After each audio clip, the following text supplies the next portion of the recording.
Alongside John Flaherty, I'm Scott Mason. Thanks for tuning in to Channel 11 for tonight's season opening home game between Davenport West and the Burlington Greyhounds. It's good to be home. It is great to be home. It's going to be an exciting night to see what happens with the Greyhounds versus the Falcons. First to four telecast right here on Channel 11. Thanks so much for tuning in. I want to thank the Purple and Gray for making their vision a reality. I'm very excited to play football on the field. Thank you, Purple and Gray. Thank you, Purple and Gray, for giving us a facility where we can play football and soccer, and it's one of the best in Southeast Iowa. Thank you, Purple and Gray, for making Bracewell a better stadium, and I can't wait to play my senior year for soccer there. Thank you, Purple and Gray, for creating this facility. I can't wait to play down there at the field this spring for soccer. I just want to say thank you for redoing our field and letting me be one of the cheerleaders to be the first to cheer on it. It's a new era for the freshman football team at Burlington High School, and also a new era for the Purple and Gray. BHS is filled with amazing athletes, and amazing athletes play on amazing fields. Thanks to the Purple and Gray. Hello everyone, we just wanted to really thank you, the Purple and Grey Foundation, for all the hard work you guys have put in and producing such an amazing soccer complex for us, and just want to say a big thank you. Thanks. Thank you for your vision of a facility of new age and your leadership of making that vision a reality. I would like to personally thank the Purple and Gray for their time, energy, efforts, and financial support for creating one of the greatest stadiums in the state of Iowa. Thank you, and go Greyhounds.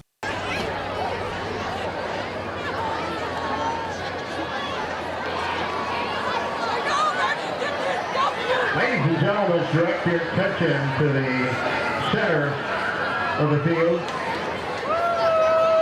The captains for Burlington, Camilo Cardenas, Austin Timberlake, Tyler Messina, and David Gray. And for Davenport West, Doc Combs, Ray Milam, Tyler Hagenpole, Hayden Heath, and Keaton Rollins.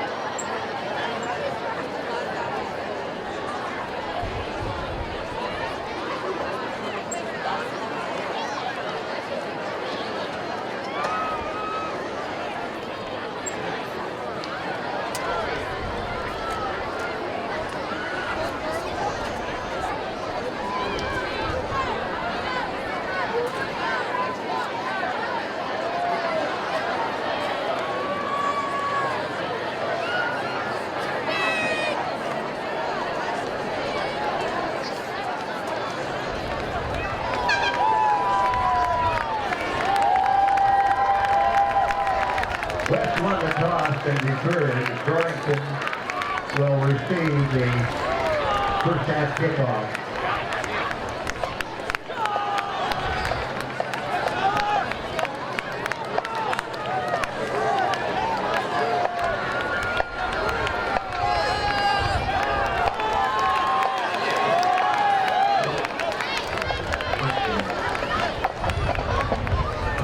Ladies and gentlemen, welcome to Burlington High School marching band and color guard.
that were lost or affected by the attack on September 11, 2001. Our tribute tonight is brought to you on behalf of the Iowa National Guard. The Honor Guard consists of 2 Burlington High School seniors that are also soldiers from the Iowa National Guard. And the large American flag is provided by the Burlington Bees.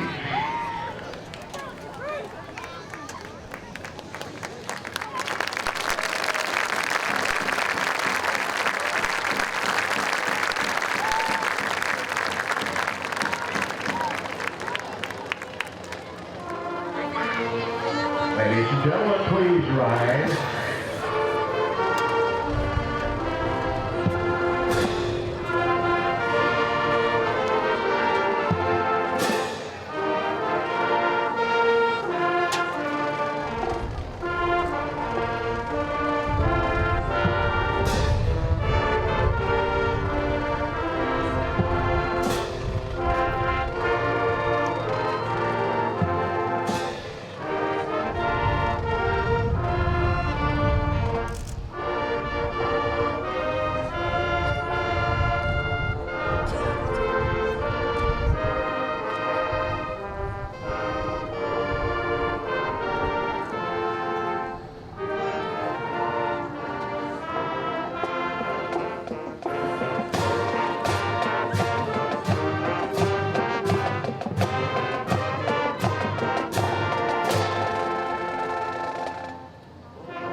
We're ready to go as the ball is up on the tee. And I'm going to say Keaton Rommel. There's no 85, but I'm going to say Keaton Rommel with the approach, and we are underway.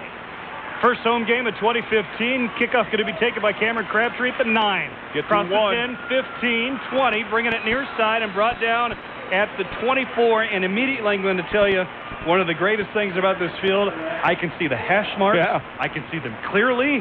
And I think it's going to be that way all year. Yeah, Andrew Stutter on the leak through of the wedge, being able to bring down Cameron here.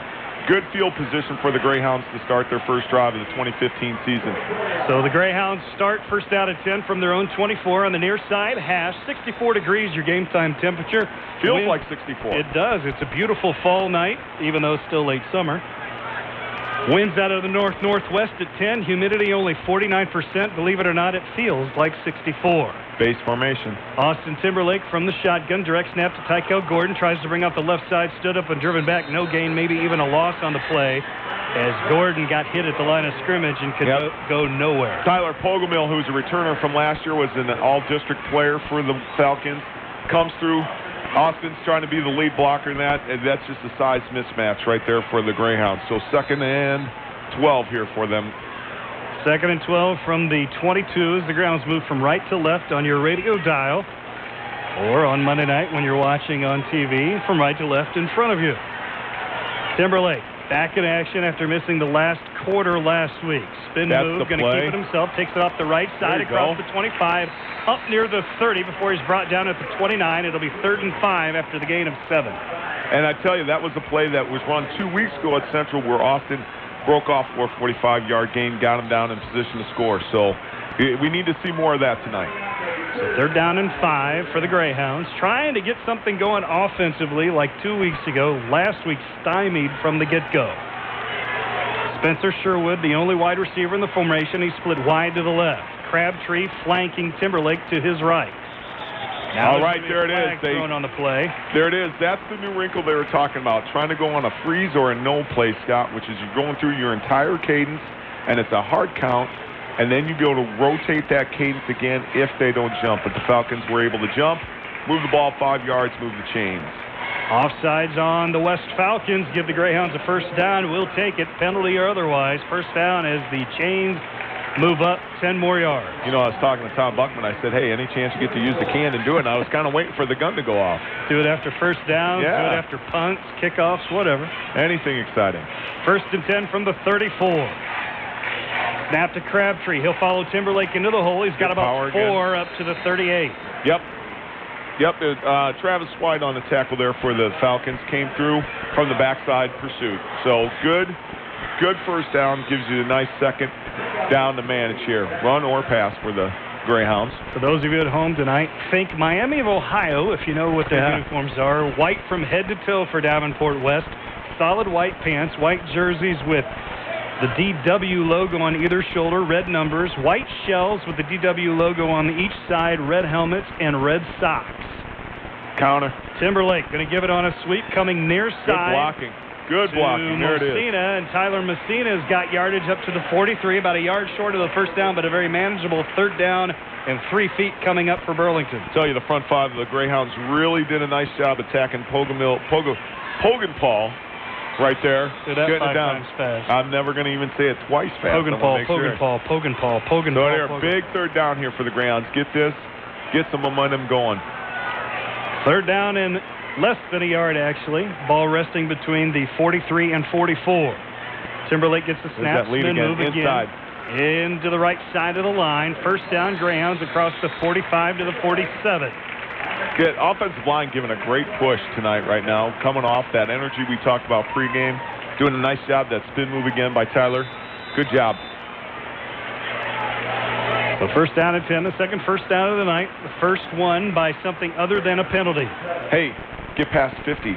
Shoot the cannon off. That's right. I mean, 9:10 remaining, first quarter just underway.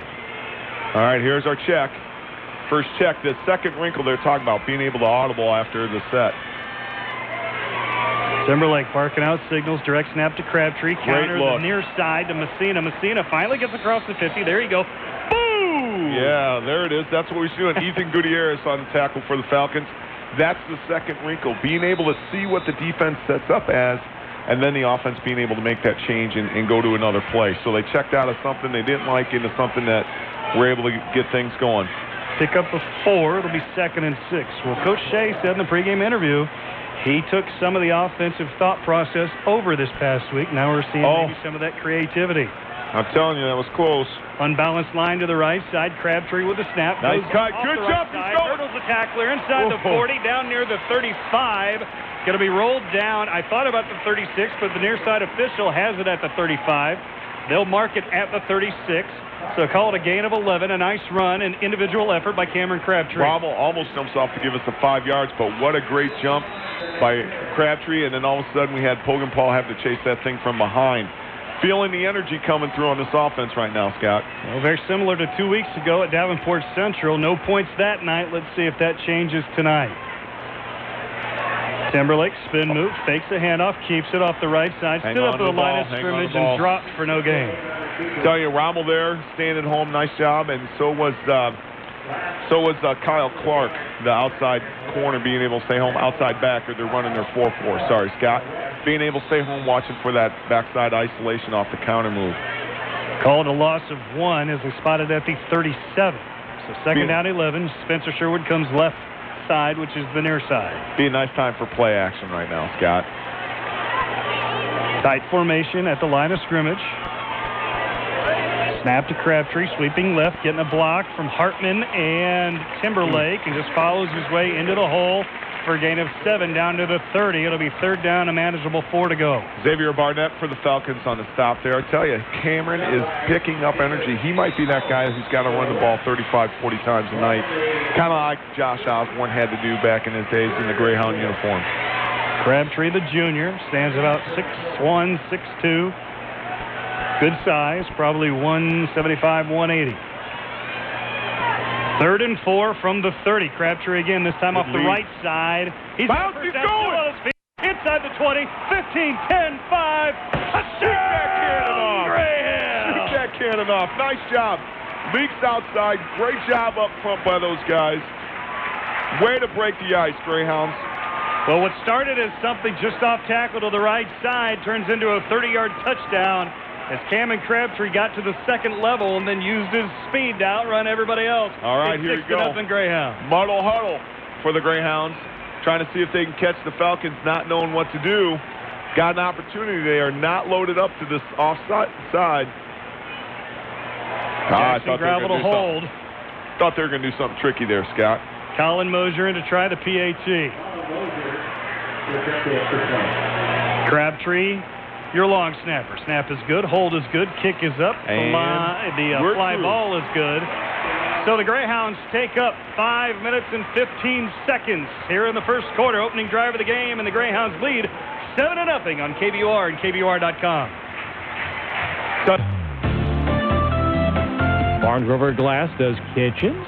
Yes, they do. Whether you want to upgrade your countertops or do your entire kitchen, commercial or residential, Barn Grover's cabinet expert is Bonnie Samuels. Just give her a call. She'll sit down with you at your home or business, build a computerized design, give you a free quote, and work with you till the job is done. Remodeling your bathroom? Barn Grover's does that too. Barn Grover Glass serves Burlington, Iowa City, and the surrounding areas. Back to school is here again. Don't let the cost of supplies, new clothes, registration fees, and other miscellaneous items bring stress to this exciting time. This is Josiah Lyman, loan officer with Casevine Community Credit Union. Casevine has you covered with our short-term, low-rate, back-to-school loans. Take the stress out of getting your loved ones ready for back to school and avoid the pitfalls of a payday loan. Call or stop in today and talk with one of our loan officers. Casevine Community Credit Union. Discover the advantage of membership. It's where you belong.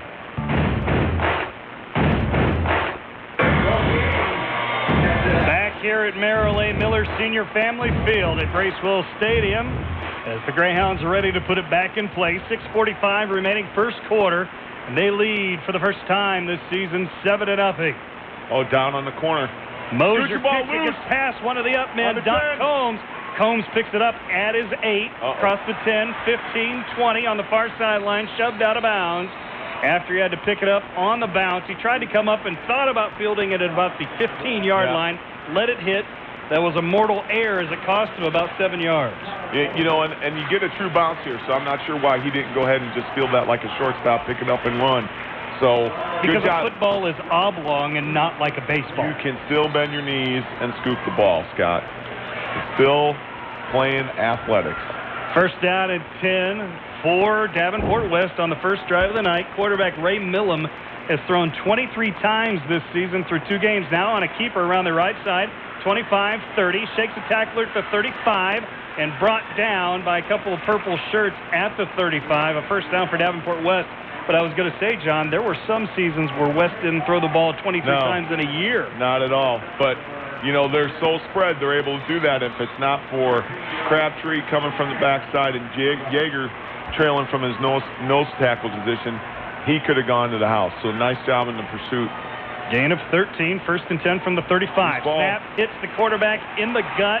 Millam, all he can do is pick it up and gets dropped back at the 30-yard line, a loss of 5 by the man we mentioned a lot. Trammell Tellis, I tell you, he uses his speed and his hands to get off of blockers, and he finds his way into the deep offensive backfield. So that's a good play for us, get momentum back on our side again. Loss of 4 officially as they mark it just outside the 30, so call it the 31. Second down, 13 to go. 3 wideouts, 2 to the left, 1 to the right. Combs behind Millam. Low snap again. Millam looks right, throws right, has a man. Midfield, 45-40, 35-30, 25-20. He'll take it to the house. He is Brady Sims. Touchdown, Davenport West, 69 yards. Scott, this is exactly what we talked about in the pregame. Teams that believe in their ability to beat the other team make for entertaining football. Little blown coverage there by Drake Hohentanner, who thought he was supposed to be playing short. Thought he had help over deep, but it was a cover 1 situation, and that was not good for the Greyhounds. But hey, as our offense has been playing well, we get a chance to get the ball back again and try to do some more damage. We're going to call this Adam Gibson, even though there's no 85 on the roster. Scott, Adam this Gibson might is be the kicker. Julian Katko. Well, the only reason I'm saying it's Adam Gibson is because he's got 5 extra points. Okay. So that's what I'm going with. Adam Gibson to try the extra point. Snap, low kick is blocked. David Gray. Kick is blocked. David Gray, big number 50, came through the middle of the line, got his big paw up, and it's 7-6. 5:34 remaining in the first quarter. Fireworks one way, fireworks the other. It's a 1-point game on KBUR and KBUR.com. The school is here again. Don't let the cost of supplies, new clothes, registration fees, and other miscellaneous items bring stress to this exciting time. This is Josiah Lyman, loan officer with K-Spine Community Credit Union. K-Spine has you covered with our short-term, low-rate, back-to-school loans. Take the stress out of getting your loved ones ready for back to school and avoid the pitfalls of a payday loan. Call or stop in today and talk with one of our loan officers. K-Spine Community Credit Union. Discover the advantage of membership. It's where you belong. You drive a car, you own a home, and you need insurance on both. So why not see if you can save some money in the process? I'm Crystal of Carlos Capdevila Agency. When you insure both your home and your auto with American Family Insurance, you may qualify for a substantial money-saving discount. Interested? Call me at 752-1479. American Family Insurance Mutual and Standard of Ohio and Wisconsin Insurance Company, 6000 American Parkway, Madison, Wisconsin, 53783. Carlos Capdevila Agency supports local athletes. Back underway. Crabtree from the 10 across the 20, 25, takes it far side, now brings it back up the middle across the 30 to the 35, a 25-yard kickoff return by Cameron Crabtree. And you said something off the air that made me chuckle. 2 years ago, Burlington 69, Davenport North 52. You honestly think we're headed there? You know what? As quickly as Davenport West has scored, and as much as the Burlington Greyhounds are grinding this thing out, you just don't know who's going to have the ball last. So, you know, we're hoping for the Greyhounds to be able to get this one in the W column. So I would take a whitewashing any day. Greyhounds trying to make it 10 in a row over Davenport West, have not lost to the Falcons since 2005. Snap to Crabtree, takes it up the middle, going to get one up to the 36 before he's driven backward. Pogenpaul again, just coming in from that defensive end. Reddick came down, crashed in. Got a little bit of help from Ethan Gutierrez, so Once again, play action pass. Nothing's gone into the air yet for the Greyhounds. The hole that was there the first time for the touchdown run, not there. Only a gain of a yard. It'll be 2nd and 9.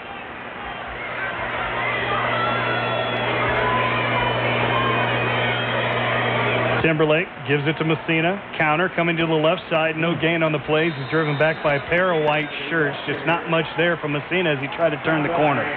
The two names you'll probably hear the rest of the night.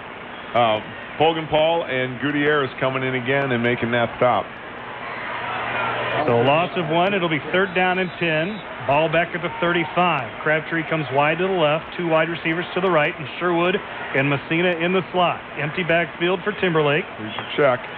Except for Mason Hartman, who's kind of an H-back to the right side. Looks like he's trying to go with the hard count. Now a swing pass to the right side. He has Messina. Messina lost his footing a little bit. Was only able to get across to the 35 after the catch behind the line of scrimmage. Up to the 38, a gain of 3, and the Hounds will have to kick it away. Spencer Sherwood's just kicking himself. I mean, he had the chance to block on the corner. Came through. The defender just slipped him, and then now the Greyhounds got to kick this thing away. Dot Combs and Trevor Burkhart back to receive the punt from Spencer Sherwood. Sherwood's heel back on the 21 to kick it away. Good snap, steps into it. End over end kick, going to be taken at about the 33 by Combs. Combs across the 35-40, and that's not Dot Combs, that's Tyrese Ballard. Ballard with a nice return. Up to the 44 of about 11 yards. Christian Cordero on the stop there for the Greyhounds. Spencer Sherwood, the backup kicker. Last week when Austin Timberlake got injured, I think that's one of the other wrinkles. Trying to get Austin some time off the field. Spencer certainly has the leg to do it, so good move by the Greyhounds. So 1st down and 10, good field position for Davenport West from their own 44. 7-6 your score after a 30-yard touchdown by Crabtree and a 69-yard pass for the Falcons. Here's Combs, hit behind the line of scrimmage and driven down back at the 41. All right. Flag on the play on the far side. We'll see what that is. David Gray on the stunt from the A-gap on the strong side was able to get through and make the stop. Got some help by Malik McClellan as well. A little scared that it might either be holding or a face mask. Or face mask. That's what scared me. Holding. Yeah. It's going to be the call. Got this holding situation on Burlington. Yeah. Situation now, it's 2nd and 13. No, that's got to be holding on Davenport. Sorry to cut you off, but he pointed the wrong way. Holding on West, penalty decline. It'll be 2nd and 13. Yeah. Well, I mean, to me, that's a good call. I think the way they've been explosive in their first series, get that ball out of the Falcons' hand, get it back to the Greyhounds as soon as possible. Just under 3.5 remaining. First quarter, Greyhounds on top, 7-6.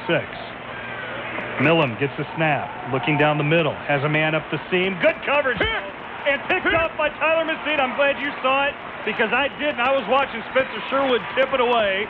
Millam wanted Keaton Rommel right down the middle of the field, tried to split the seam, but Spencer Sherwood got his hand up and tipped it right to Messina. Messina playing that deep safety, the ball goes up. He talks BIA every day, Coach Shea does, and tell you, Tyler made a nice pick. Get the ball back for the Greyhounds. That's exactly what we wanted. And you got to give credit to Spencer Sherwood. He's reading the tight end's eyes right there. If he doesn't make contact because he didn't get his head around, that's pass interference. Right, and that's, I mean, it's a great matchup. Rommel goes about 6'3". Sherwood goes about 6'2", 6'5", so you're 6'5" to 6'2". So that's a good matchup. So 1st down and 10 Greyhounds as they get the ball back at their own 25. Direct snap, Tykel Gordon. Gordon off the left side, brought down after a gain of a yard. Tell you what, number 10 is going to be all over the place tonight. Tyler Pogenpaul, another stop. Got to find a way to get him out of the flow. You know, I just can't get over how nice it is tonight. It's almost as if God from above looked down and said, you know what, it's such a special night, I'm going to give you perfection. 64 degrees, not a cloud in the sky. This is a great atmosphere. If you're not here, get here fast. 2nd and 9 from the 26. Timberlake checking the sideline once again as Crabtree stands like a statue with his hands out, his hands extended. He gets the snap. Now a reverse to Messina. Cuts it up the middle. Again, stood up about a yard past the line of scrimmage. Give him give him one to the 28. It'll be third down rather, and 7. And guess who made the tackle for the Falcons? Pogenpaul got a little bit of help from Kyle Clark. We've got to get a scheme that will get him taken out of the action. Front 5 have done a pretty solid job thus far. We've got to find a way to keep him out of the play. They move him all over the place. 6'1", 228 linebacker. 3rd down and 7 as they gave him 2 on that carry from the 28. Timberlake back to pass, looking left, throwing it deep on the left side. He wants Jackson Gravel, threw it out of bounds, incomplete. It'll be 4th and 7, and the Greyhounds will have to kick it away again. A little groan from the crowd, thinking there might have been some sort of pass interference, but that ball was well out of bounds, so there's not going to be a chance for Jackson to catch it. Yes, but you could always ask for illegal contact. Not when they're both standing out of bounds.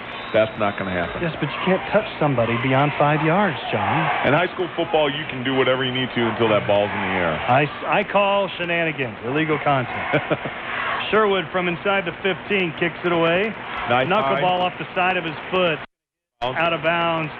I should say hit it about the 42 and takes kind of a Greyhound hop to the 43, where it's down on the play by one of the linemen, Josh Wallerich. Tell you what, there's got to be an adjustment offensively of how to stop Pogenpaul from getting in. Maybe throw the ball a little bit early, 1st down, 2nd down, so you're not facing a definite 3rd and long where you have to throw. So the 3rd drive of the night for Davenport West. Burlington got an interception the last time Ray Millen put it up in the air. We'll see what happens this time. 1st and 10 from just inside the 43. Spread formation, 2 to the right, 1 to the left. Doc Combs, no. Nice Keeper ball. by Millen. Right up the gut, 35-30, brought down at the 25-yard line. Wegman and Hohentain are on the stop. I tell you what, that Millen got some speed and is not afraid to lower his shoulder. Plays in space well. So a nice gain of 18 on the play. 1st down and 10 now at the ground, 25 as the Falcons go no huddle with 1:30 remaining. Combs off the left side, brought down from behind. Well, you know, Doc Combs, as good as he is, hasn't been able to get to the 2nd level yet. And for every Pogenpaul we call, we're probably either going to call Gray or number 32, Tremel Tellis. Another job chasing it down from the backside. So they've been able to stymie Doc Combs a little bit, but now Ray Millen might be your issue. Millen gives it to Combs again, hit the line of scrimmage and driven backward. Malik McClellan knifing into the B gap, making a stop there, and of course, Tremel not too far away for the assist. Long 3rd here, what are they going to do? Throw seam? You thinking a seam? Well, 2 carries, a loss of 2 yards on the last 2 plays. My guess is you put it in the air, and as Zach Shea said in the pregame, they like to use their tight end. Their head coach is a former tight end himself. And on the last play of the last drive, they did try to get it to Rommel, so we'll see what happens. They spread it out, 2 to the right, 1 to the left. Rommel to the right side, your tight end. Millen back to pass. Now flushed out of the pocket. He'll keep it. Back inside the 25, cuts outside to the 20, but going to be run down from behind by Crabtree. Mo, I tell you, great speed on chasing that ball down. Thought he was going to sneak out and get to the backside on that scramble, but nice job by Cameron Crabtree. Great coverage by the defensive backfield to be able to make sure that was not going to be a ball that was going to be completed. Probably going to talk about whether they're going to kick a field goal from here. Well, they have a couple of minutes to think about it. That'll do it for the first 12. We put 12 in the books, 36 to go. Your score after 1, Burlington 7, West 6. Back in 1 minute on KBUR and KBUR.com. At Standard of Beaverdale and Beckman TV and Appliance, just north of exit 258 out the Beaverdale Road, there's a certain camaraderie. Day in and day out, it seems there are humorous anecdotes, good-natured teasing, and stories to tell on each other with their customers. It all makes for a fun atmosphere and a very real experience. Recently, a man and a woman came into Standard with a list of things to shop for. They'd been around the store, picked up a few things, but still had a few more things to add to their cart when they decided they'd take a seat, gather their thoughts, and rest their feet. Ken immediately grabbed a chair and went to get another, but the couple couldn't decide which one would sit down first. Finally, Ken said, "Well, if neither of you are going to sit, I'm going to." It's that level of comfort with their customers that makes Standard of Beaverdale such a friendly and popular place. They go out of their way to make you feel like you're part of the family, that you find everything you need, and while you're at it, you may as well smile. Standard of Beaverdale, and Beckman TV and Appliance, just north of exit 258 out the Beaverdale Road. I don't have to read. Back here at Maryland Miller Senior Family Field at Bracewell Stadium, as Davenport West apparently going to go for it on 4th down and a little more than 5 from just outside the 20. Tell you what, the right slot, Brady Sims, just might be a little too open for my comfort right now. Well, when you only need 5 yards, you're probably right. Millam with the keeper off the right side after the fake to Combs. He's going to be run down from behind by Sherwood and driven down by 3 other purple shirts as the Greyhound defense holds and gets it on down. Those guys are Mason Hartman and Dre Cohentanner coming through. Big stop for the Greyhounds. Get a chance to get the ball back. A little tough to be able to throw the ball right here this deep in your territory when you haven't been very successful throwing the ball all year. But really not a bad time to try to get something going. See, they pay you the big bucks to follow the tacklers. I just follow the ball. That's your job. I know. That's why you get the even bigger I want bucks you here. And carry the equipment. That's right. Austin Timberlake, 1 for 2 in the first quarter for just 3 yards, but rushing-wise, the Greyhounds 14 carries, 75 yards, led by Crabtree. 5 carries, 56, and a 30-yard touchdown run. 1st and 10 from the Greyhound 18. Crabtree, direct snap. He'll sweep it right side, trying to get a block from Timberlake. Got a hold from horse Timberlake, collar. And there's... Yes, sir. Well, is it a horse collar or a hold? I saw Timberlake holding on the edge, and the ref only has 1 flag. I'm telling you, Cameron goes down and stops and starts spinning. I think that's a little too obvious. Block in the back. Oh, my goodness. Illegal contact, block in the back, whatever you want to call it, on Burlington. Maybe that's the real reason why I'm sitting up here. Can't figure out why the flags are. All right, now let's say you see that horse collar and they call it on you guys. How angry would you be right now? I question very intensely, are you sure you saw what you saw? Because we saw a horse collar, and how does a guy spin and not get horse collared? So, and that's the tone. I would have a lot of help from the assistants. Somebody's got to be the voice of reason at some time. And who was the loudest voice of reason? I'm up here right now, and I think I'm safest to say, it's 2nd and 1st and 10. 1st and 19 from the 10. Greyhounds have to get it to the 28. Snap to Timberlake. He'll roll left, being flushed out. Chase now gets it to Crabtree. Crabtree across the 15 to the 20, run out of bounds at about the 22. A nice gain on 1st and long. It'll bring up 2nd down, about 7 to go. Tell you what, nice safe pass. Get the guy in the flat. I think that's been developing over the weeks. Finding that guy out in the flat, letting Cameron Crabtree run, Xavier Calvin on the stop for the Falcons. But now you're back into a manageable situation. Gain of 12, 2nd down and 6. Sherwood goes wide to the left side. That's the short side of the field. Crabtree once again the single setback to the right of Timberlake. Snap to Crabtree. He'll follow Timberlake around the left corner. Pounds his way Cameron through. Crabtree able to get a 1st down, it would appear, up to the 29. Pounds his way through before Xavier Barnett gets into him and stops him for a 1st down for the Greyhounds. Cameron is getting better with each carry. I think that might be the reason why Tykell's kind of not seen as much action tonight. Cameron looks extremely well. I think we need to try to find as many ways as we can to get the ball into his hands. Well, an offense that had averaged less than 3 yards per carry coming in has been pretty dominant, at least through the first 4 series here tonight. Timberlake with a spin, a fake to Gordon and Messina, keeps it, and maybe should have given it to one of the other two as he's dropped in the backfield, back at the 27 for a loss of 2. Taylor Carsons does a nice job of staying home. That's one of those situations where you purposely don't block that guy because you want him to flow with that sweep action, and he just does a nice job of just taking his read keys, action away, stay home until across the line of scrimmage.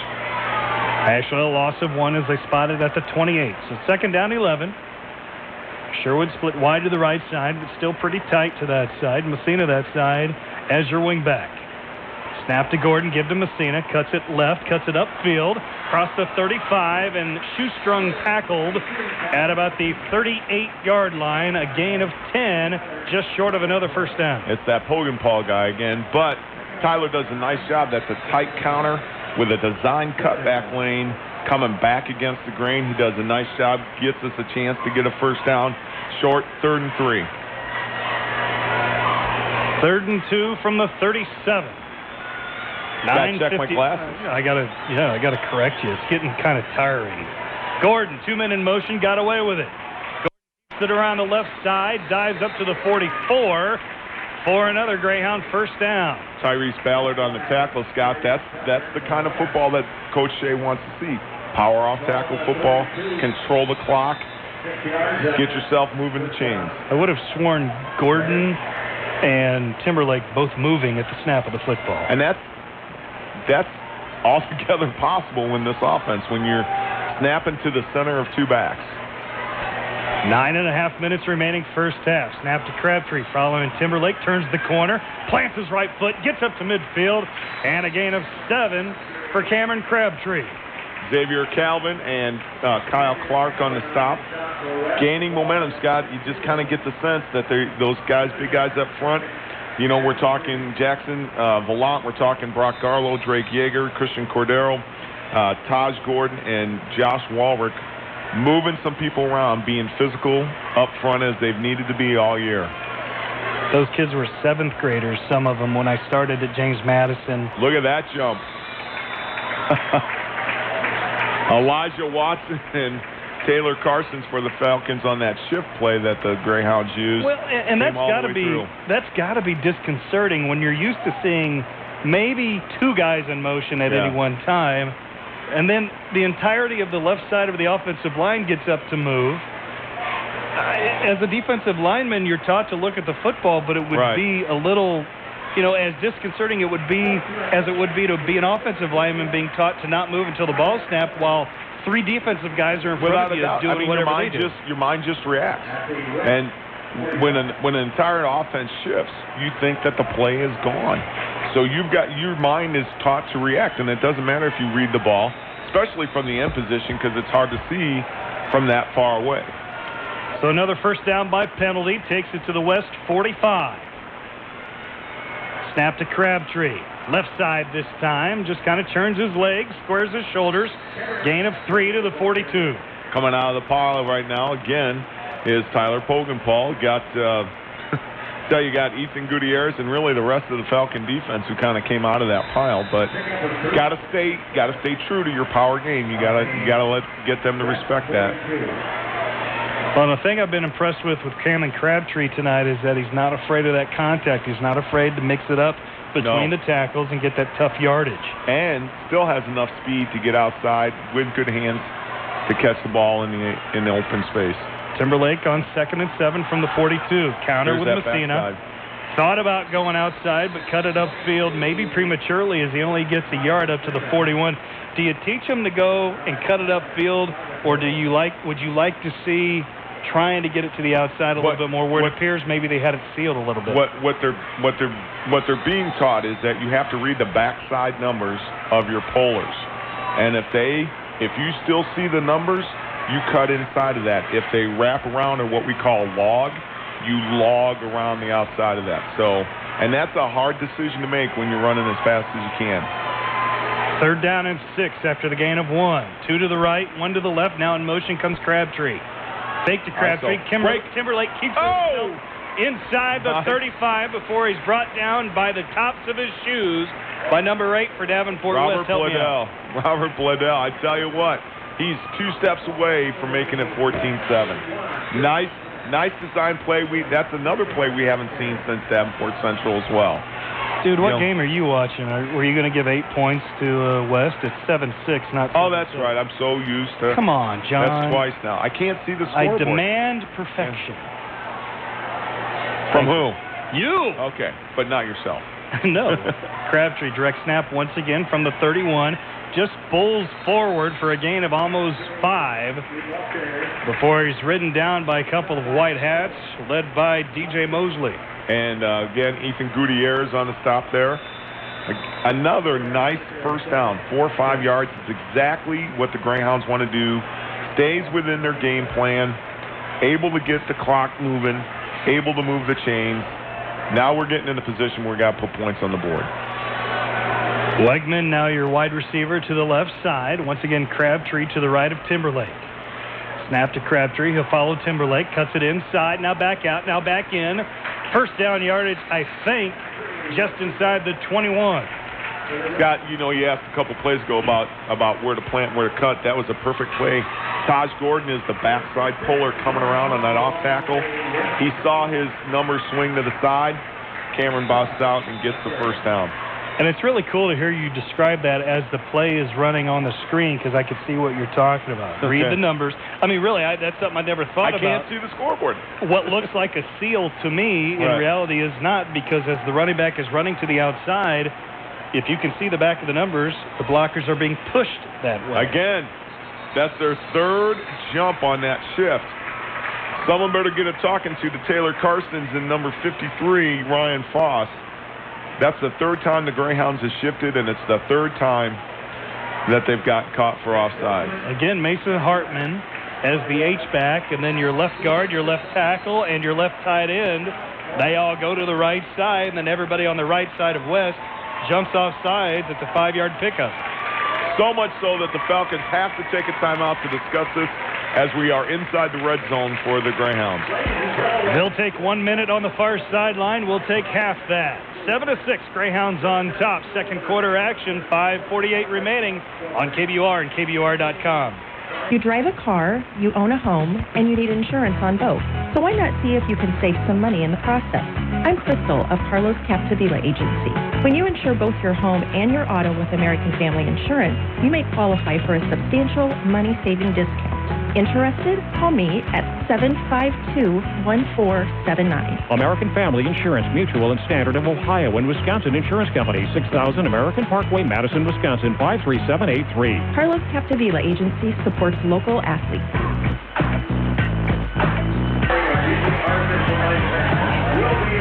Back here at Merrill A. Miller Senior Family Field at Bracewell Stadium. 7-6 your score. Greyhounds on top and driving as they'll have it first down and 5 after the offsides penalty on Davenport West from the Falcons 16. John Flaherty, Scott Mason on the home opener here at the renovated Bracewell Stadium. Scott, it'd be great to see the Greyhounds take a shot here. Play action, bootleg, something like that. Crabtree gets the snap again, takes it off the right side, cuts it up inside, and gets about 2 inside the 15 to the 14. Power running again by the Greyhounds. Keaton Rommel on the stop for the Falcons, assisted by Hayden Heath up front. Got to continue to do that. And the thing you like about this offense tonight, 2 now prolonged drives. First one ended in points. Hopefully this one as well. But you hope that with depth issues on the far side, if it's like it's usually been with Davenport West, you're starting to wear them down a bit as well. Ooh, little shaky motion there. Crabtree tried to sweep it around the right side, coming to the short side of the field, and was stood up and dropped, I think, for a loss back to the 15, so it'll be third down and 4. You're right, Keaton Rommel and Xavier Calvin on the stop for the Falcons. I don't think the Greyhounds were totally set there, and I'm not sure they heard the cadence. Scott, interestingly enough, the Greyhounds have had 11:32 of time of possessions to West 3:08. Now that's huge for a team that has fought depth issues these first 2 weeks. Hold on to the football. You dictate tempo. You dictate pace. 4.5 minutes about who's set here. 4.5 minutes remaining, and Zach Shea, after the confusion, will take a timeout. A little confusion, Scott, about who was going to be in that running back position and who was going to be in that traditional quarterback position. Clock was running down. Coach Shea had to call the timeout. I think we've seen what we hope to see tonight, which is a real renewed energy and a renewed, intensity, I guess is a good word, that we hope that with the energy associated with opening night at home, you'd see it out of the Greyhounds, and I think we've gotten what we were looking for. What I'm seeing is that there is a focused intensity on offense. You know, we've talked for 2 weeks, don't make mistakes. And even if you make mistakes, don't make them so large. We haven't seen one turnover by the Greyhounds. No ball on the floor through a double handoff drop. Nobody dropping the ball while they're running. Those things, even if you miss blocks or you don't sustain them for very long, you're still able to continue to play. And kind of the unsung hero, even from 2 weeks ago, Jackson Fallant. No one bad snap out of 300. Tonight he's been perfect. Perfect. Again, a little confusion about who's supposed to line up where. 3rd and 4 from the 15. Timberlake going to roll left.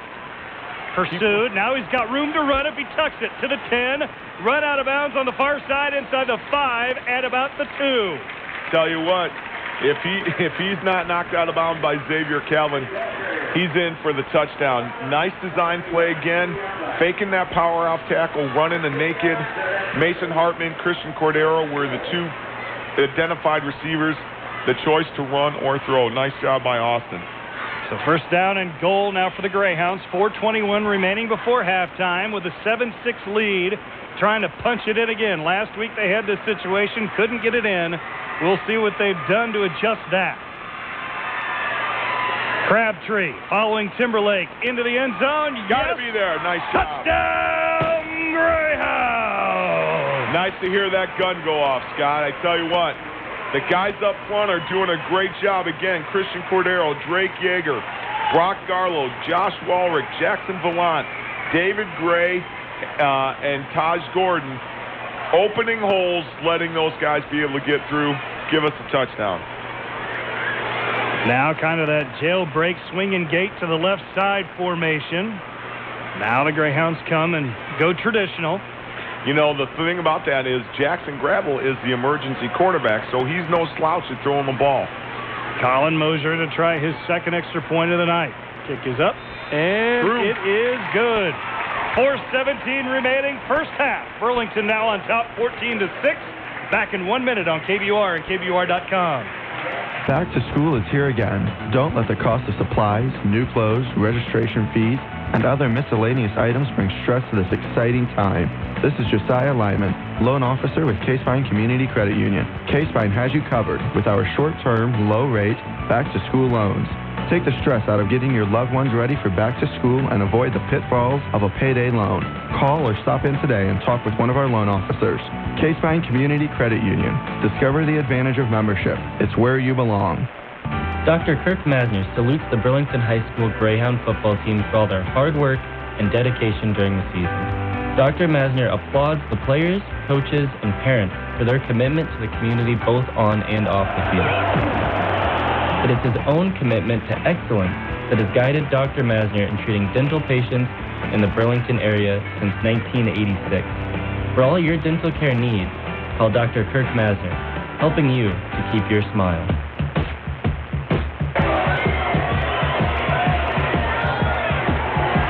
Back here at Bracewell Stadium, where the Burlington Greyhounds, on the strength of a pair of Cameron Crabtree touchdown runs, lead the Davenport West Falcons 14-6 with 4:17 remaining before halftime. To my left, John Flaherty. I am Scott Mason as we're about ready to get back underway. Colin Mosier approaches, fakes, and now he'll back off. Tell you what, that pocket on the 20-yard line is still there, Scott. I wonder if he's going to try to put, yep. Pooch kick, near side, 25, 30, cutting it upfield at the near hash, 35-40, and being brought down as Robert Bladell. Bladell with a return of about 14 yards up to the 40, and that's where the Falcons begin this drive, trailing by 8. Trio of tacklers there, Tyke L. Gordon, Adam Wegman, and Christian Cordero on the stop for the Greyhounds. Big 3-and-out, big turnover would be great right here, Scott. Spread formation for Davenport West, something I don't think have ever seen for the Falcons. 2 wide receivers right side, 1 to the left. Doc Combs behind the quarterback, Ray Millam. Millam with the keeper after the fake by Combs, gain of 2 up to the 42. Sherwood on the tackle there, Scott. They're just playing some speed zone read option. They're blocking out on the end, and they're really optioning the far side linebacker. If he's going to dive with the back, quarterback's going to keep it and take off. Ball spotted just outside the 41 as the Falcons go no huddle, utilizing that, hey, let's look at the coach and then our wristband offense. Well, it's been the most popular, and I'm not sure why. It doesn't really speed your offense up very much. Trips to the left. Combs, no. Keeper by Millam stood up and driven backward at the line of scrimmage. Crabtree hit him and dropped him for no gain. Crabtree's just an interception away from selling tickets and doing everything else in this game tonight. In football, do you have something comparable to hitting for the cycle? No. Well, kick, interception, throw, run. Crabtree's done about everything but throw. kick. He can throw, and he can kick. 3rd and 10 from the 40. Again, trips to the left side for the Falcons. 3 minutes remaining before halftime. Millam down the seam. Overshot his receiver. Almost a great catch by Keaton Rommel. But fortunately, I think the guy we talked about a lot last week in the secondary for the Greyhounds, Josh Borwick, was there to knock it away. Josh Borwick, Drake Holland there, and I tell you what, Taj Gordon, Malik McClellan, and again, from Al Tellis, good pressure on the quarterback to make him throw that ball just a little bit earlier than he needed to. Borwick gives up about 7 inches or 8. It doesn't matter. Rommel. Kid plays with heart. You can't measure that. That's just awesome to see him playing out there like that. Right place, right time that time for the Greyhounds. Pressure from the right side here. Spencer Sherwood back to receive the kick from Xavier Calvin. He'll fair catch it at the 35. A dangerous fair catch as he caught it falling to the ground. Sometimes the better part of valor might be to just let that hit. You know what? Spencer's got great hands, and it's something that needed to have happen. We don't want that ball hitting this turf, rolling, going further back. You want to get positive yardage on your special teams play. Take the fair catch all the time. Great positive positioning for the Greyhounds. How big would the points be right here going into halftime? 2:47 remaining, 64 yards. Start opening up that can a little bit. Yeah, that'd be a lot of fun. So we'd have to see what happens here. Spencer Sherwood split to the right side. Crabtree in the backfield, and again somebody jumped for Davenport West. That time it was Andre Parks. I'm telling you what, Austin must be doing a great job with the cadence if these guys are jumping all over the place. I think he's saying Black 89 Razor. I don't see him hitting his helmet and then pointing out. He's not doing the full Black 89 Your Razor. son Jack doesn't know how much money Uncle Scott would have given to him if he'd have done that just one time. I think now that he's going to grad school, he would take that money. Story behind that in a second. 1st and 5 as the penalty takes it up to the 41 of Burlington. Now here's that Mason Hartman play where I can't tell if it's gone to Crabtree or Timberlake, and that's because Hartman keeps it right up the middle for a gain of almost 5. And that's a edgy play because the center's not supposed to hang on to the ball precisely that long, but action happens so fast. You get a little bit of extra help. Mason's able to take it. They call that the ghost play. 2nd, less than 1. Power formation to the right side for the Greyhounds. Timberlake checking the signals. Crabtree to his left. Snap to Crabtree. Takes it up the gut, right side. Gain of 2, but enough for a first down as the Greyhounds have gotten it out to the 47, but time a factor. 2:02 remaining in the first half. John Ward on the tackle for the Falcons to get the stop there. Not enough to prevent the first down. It'd be awesome just to chew up the rest of this clock. Get some points out of it. And I understand that, but this was something that I would do, like even when you were on the sideline. I would love to see a little bit of urgency right here. You as a coach, same thing, or is this how you want the pace to go? I'm telling you, you struggled for 2 weeks. Things are going your way. Sometimes it's better not to press things because kids might be just a little fragile right now. Crabtree off the left side, a gain of 1. He's able to get it to 48. Greyhounds have 2 timeouts remaining. The clock in 1:31, and now the Greyhounds will use one of their timeouts. Calvin and Ward on the stop for the Falcons. And I understand what people say. You think you've got your foot on the neck of the defense, and you think you should just open up and you can do what you want. But sometimes that's when you get too ahead of yourself, and we're just not ready. And then you'd hate, and I made a mention of this off the air. You don't want to have a big mistake to take wind out of your sails. So what you're telling me basically from a coach's perspective, what you'd like to see, you'd rather see the final 91 seconds of the clock run off with no points than try and do something that you're not ready to do and do something that would give 7 points the other way. Or you haven't practiced enough to do. You know, I know they've got some play action in the book. They ran the naked. That was really a nice play for them. Even if they ran Cameron again out in the flat like they did off the little sprint out action.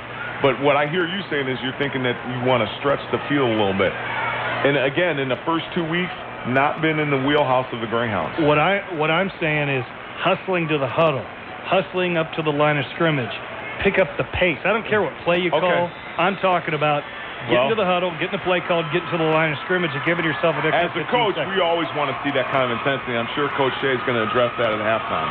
2nd and 9 from the 48. Counter. Reverse as Crabtree gives it to Messina, who tried to bring it around the right side, cut it upfield, able to get into West territory at the 48. You call it a counter, I call it a reverse.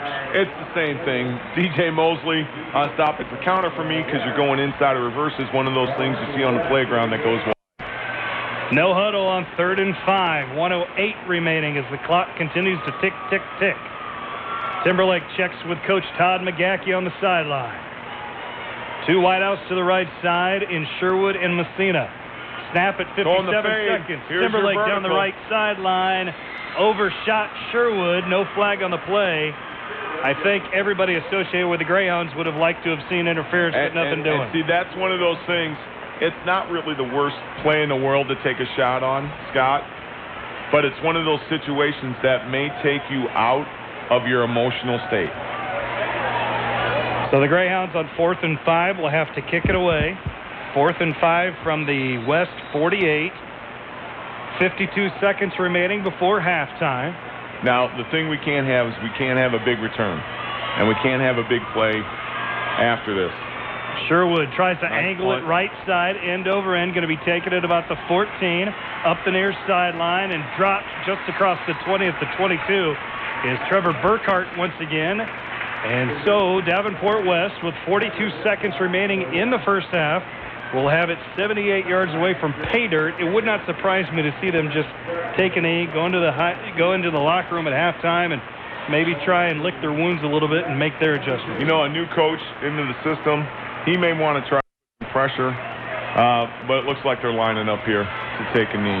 We're on camera. Hey. 2 red lights means we're on camera. The Davenport West first down and 10 from the 22. Kind of a unique double wing pistol set for the Falcons. Millam back to pass, looking left, now flushed out of the pocket, going to be pursued to the right side, directing traffic. Now reverses field, runs back toward the goal line, throws it out of bounds. And that's not going to be, almost picked off, actually, as he didn't throw it as far out of bounds as I thought he did. Malik McClellan trying to reach in and keep his toes in bounds there. Great pressure by Spencer Sherwood and Mason Hartman. Doing a little Fran Tarkington out there, reversing direction. Super Bowl 6, I believe it was, and now Ray Millam has to leave the ball game. So we may see, for the first time at least this year, a backup quarterback for West, so I don't even know who it is. It's going to be Bryce Briggs coming in, and I think it might be one. Nope, you know what, Coach? Actually, I think it's Trevor Burkhart. Nope, I'm going to tell you again. It might even be, nope. It's going to be Burkhart. Yep, you're right. Burkhart, number 17. Millam limped off the field. I don't know if it was a cramp, toe, foot, what it was. Briggs coming in. 2nd and 10. Combs off the right side. Good yardage across the 25, near the 30. Short of the first down, but again, the clock will continue to run at 22 and counting. 20 seconds. Now they're going to stop the clock on the far side as Davenport West takes their second time out of that. Little nervous here. We're in our prevent, and it kind of gives the offense a false sense of doing well because you're able to move ball. We're backed off defensive end. Malik McClellan 15 yards back in a little bit of a prevent set, able to make the tackle there along with Tyler Messina. So we got to just be able to hold them here. Nothing big, no big mistake. Watch any of that trickery, that matriculation down the field, if we want to talk about that. What Super Bowl and what coach? I believe it's Hank Stram, and I think it's Super Bowl 3. 4. I was one off. Super Bowl 3 was the Jets over the Colts. Any true football fan knows that. Any true football. Anybody who stays at home on the Saturday night knows that. Good job, And did Scott. so throughout high school and college, but that's beside the point. No, Hank Stram, that was the first time a coach was ever mic'd up during a Super Bowl. Perfect guy to mic up, too. Matriculate the ball down the field, boys. Good job, Leonard. Good job, Len Dawson. This, Scott, this tight double wing pistol is very interesting. Not Here's sure to what give they're to Combs doing. once again.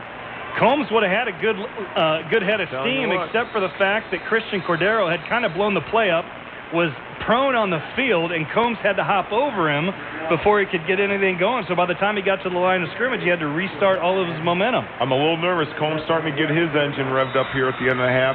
You got Tellis, you got Crabtree, you had Cordero dragging on his run. You got to make sure you stop him before he gets any speed going downhill, because he can hurt you.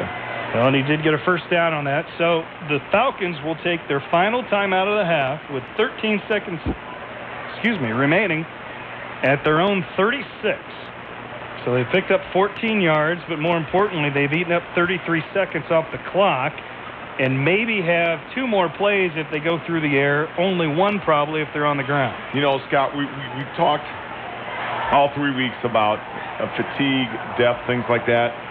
The West Falcons come in with 47 guys dressed. We have 47 guys on the roster, but we are only dressing 33 tonight for all of our various reasons. That's something that we'll need to watch as we get into the second half. I know we're getting to the point in the season where conditioning's already played itself out. You're going to be in the best condition that you're going to be able to be in. But this is a crucial week, and we got to be able to make sure we maintain this mental and emotional edge. Trevor Burkhardt still in at quarterback. Probably going to put it in the air. Trips to the right side, 1 to the left. Low snap, comes up with it. Burkhardt going to roll right. Going to tuck it. Yep. Now there's a flag on the play. Has a man, Elijah Watson, near midfield, but it's going to come back. It'll be a holding penalty back at the 30 on West with 5 seconds remaining. This is why I don't mind following the ball, Scott, because I love watching the guys inside play. John Peters, the junior offensive lineman, just had Trammell Ellis by the back of their jersey and said, "I'm sorry, son, you're not going to be able to chase the quarterback." I will say this. I love play-by-play, but one of the most fun games I ever had calling was the state championship for Mediapolis 2 seasons ago. When Brian Crozier was still here, he did play-by-play. I did color. And it does give you a unique ability that I'm not used to be able to watch everybody but the one guy carrying the football. That's right. You stay focused on the ball. I will. Burkhardt from the shotgun from the 20. Going to give it to Combs right up the gut. 25-30.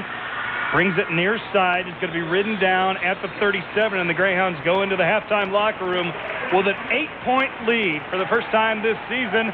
The Greyhounds lead at all, and they lead at halftime. It's 14-6.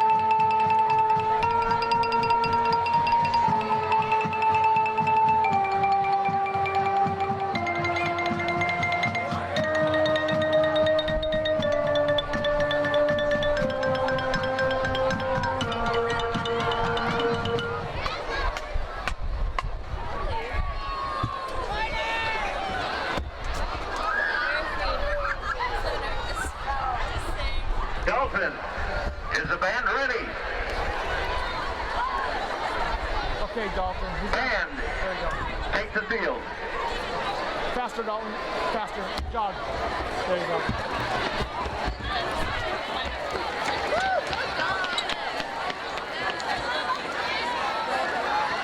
One, two, three, four.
specifically Merrill A. Miller Sr. Family Field, as the Burlington Greyhounds and the Davenport West Falcons getting ready to start the second half. The Greyhounds again have outgained Davenport West 180 to 130. They have out first down the Falcons 12-4, and they have out time of 12-6 rather, and they have out time of possession the Falcons. Get this, 24.5 minutes to 5.5, and I said this off the air. When you are trying to compete with teams that are more talented than you, perhaps, this is how you win. You got to control the clock. You got to control tempo and pace. And through 24 minutes, the Greyhounds have been able to do that. You know what, Scott? You're absolutely right. And the thing that you need to keep in mind that is, if we can continue this pace and pull off a victory, you're talking about a team that was up in the top 3 teams of their district with the likes of a Bettendorf. Now you can say you've taken down a top-level team. I know it's early in the season, you can't say a whole lot, but right now, those are the kind of mental edge things that you need to grab onto as you're working through a game. Well, this Davenport West team came in having defeated Davenport North 2 weeks ago in Week 1, 16-14, and then knocked off the Davenport Central Blue Devils, a team that beat Burlington 27-8 2 weeks ago. They knocked off Central 35-20, and so a difference of 34 points when you get right down to it. My concern was, how do you overcome that? Well, you overcome it by holding the football for 24.5 of 28 minutes. Oh, a little shorter kick, keep it in bounds, got a chance. We're back underway here in the second half as Tykel Gordon going to make a tackle from behind, a 3-yard return on Davenport West's Robert Bladell. And the Falcons will start their first drive of the second half. 1st and 10 from the 34. Thanks for joining us. John Flaherty alongside me, Scott Mason. Tell you what, Scott, a little disconcerting on that tackle right there. Tremel Tellis comes up flipping off of his left knee, kind of look back to the sideline. They're telling him to stay out there, kind of work through it. Still there at left defensive tackle or left defensive end in this 3-4 alignment. 1st and 10, Millen back in the ballgame, gives it to Combs off the right side, brought down by the aforementioned Tellis at the 40, a gain of 6. Doesn't look that hurt right now, does he? Millen back in the ballgame for the Falcons. Tell you, once again, you start getting a little nervous. Combs is just starting to chew away a little more yardage at a time. 2nd and 4 from the 40. Combs once again, stutter step off the left side, but spun down on the near side by the Greyhounds. McClellan, nice job on the stop there. Spencer Sherwood ready to stop by. I think they're moving those tight ends to the inside in the slot H-back position to kind of run some counter tray looks, some ISO action. Try to get Dot uncorked here. Gain of 3, it'll be 3rd and 1. Combs once again, this time off the right side, cuts it back up the middle, flag on the play. Combs brought down at about the 48-yard line. Let's see what the flag is. Tyler Messina bringing down Combs on that. That looks to be in the area of holding. Thrown by the umpire, typically is. See what they're talking. A personal foul face mask. That had to be David Gray on that, coming in trying to make that tackle. Combs was able to kind of get through that before Messina was able to bring him down. That is a costly penalty for the Greyhounds, moving the ball up to the 37 for the Falcons. Yeah, Combs got yardage up to the 47. Now take it all the way up to the 37 of Burlington. 11:01 remaining and counting here in the third quarter, just underway, second half. Combs once again, this time off the left side, brought down from behind, hit initially by a host of Greyhounds. Mason Hartman in there, as well as Tremel Tellis. Mosina, Hohenthaler, Yeager, and a host of others coming in to make that stop. I think you and I both can attest to that the Falcons are going to make this Dot Combs thing go.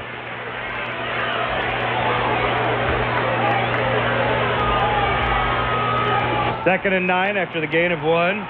Mellon back to pass, throws it deep down the left side. Good coverage, but the pass is caught.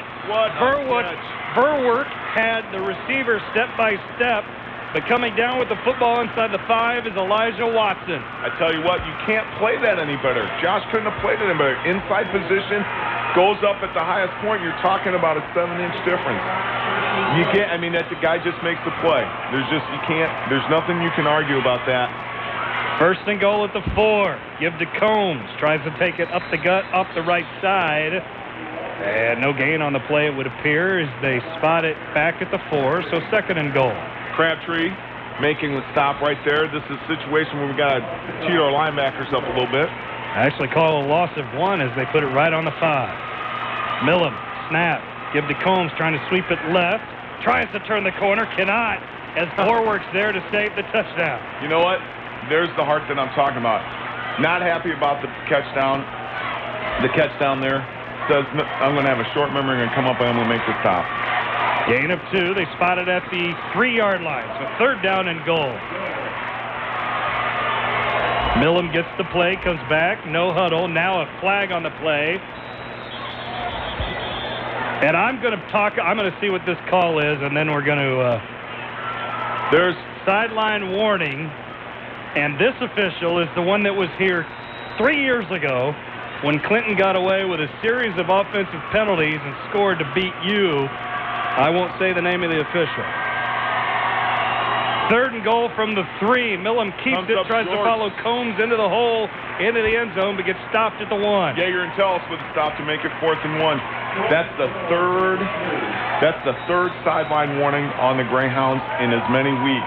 Last week, Scott, we thought that Zach had gotten 2 personal unsportsmanlike. What it was is that the mechanics were wrong, and it became there. Listen to the crowd. 4th and goal from the 2. Millam behind center. Takes to Combs, tries to go in the end zone, stood up and dropped. Did he fall into the end zone? Haven't signaled. Touchdown, Davenport West. By that same side official who just complained about the sideline warning. Big pile, hard to see if he made it in or not. He makes the judgment call that he was in. So a touchdown. I think that was Dot Combs on the carry. It was just really a follow, and the quarterback, Millam, just put his hands on Combs' back and just said, here, let me help you get in. So a 2-yard touchdown run for Dot Combs. It's 14-12, and now the Falcons will go for 2. Going into that 2-by-2 spread. 2 left, 1 right. Millam behind center. Throws right on a quick slant, has a man, falls into the end zone. I believe that's Eli Watson. We'll tell you in a second for sure. Yep, it was. Threw the ball in the only place he could throw it. Down low, inside fastball. Watson comes in, comes up with the catch. 8:39 remaining, third quarter. We're tied at 14 on KBUR and KBUR.com. Dr. Kirk Masner salutes the Burlington High School Greyhound football team for all their hard work and dedication during the season. Dr. Masner applauds the players, coaches, and parents for their commitment to the community both on and off the field. It is his own commitment to excellence that has guided Dr. Masner in treating dental patients in the Burlington area since 1986. For all your dental care needs, call Dr. Kirk Masner, helping you to keep your smile. Back to school is here again. Don't let the cost of supplies, new clothes, registration fees, and other miscellaneous items bring stress to this exciting time. This is Megan Fritz, Senior Loan Officer with Case Fine Community Credit Union. Case Fine has you covered for their short-term, low-rate back-to-school loans. Take the stress out of getting your loved ones ready for back to school and avoid the pitfalls of a payday loan. Call or stop in today and talk with one of our loan officers. Case Fine Community Credit Union. Discover the advantage of membership. It's where you belong. Case Fine Community Credit Union is federally insured through the NCUA.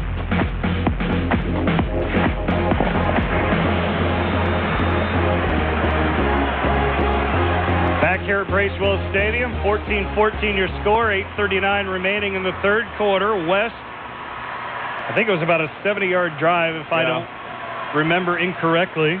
Costly personal face mask. Back underway. Ball taken by Tellis at the 25. It's Tremail Tellis offensively for the first time on special teams this year. They return across the 35 to the 37. Actually, the 36, so a return of 11 yards, and that's where the Grounds will start their first drive of the second half. Robert Bodell got to feel the offensive power of Tremail Tellis falling backwards, even though he made the tackle. All you got to do is get in somebody's way. There you go. That's what I'm trying to tell Ian. Ian's 8 years old. He's about 4 foot tall, 50 pounds soaking wet. Just lay down in front of somebody. You'll tackle him. Just put a shoulder into somebody. That's all you got to do.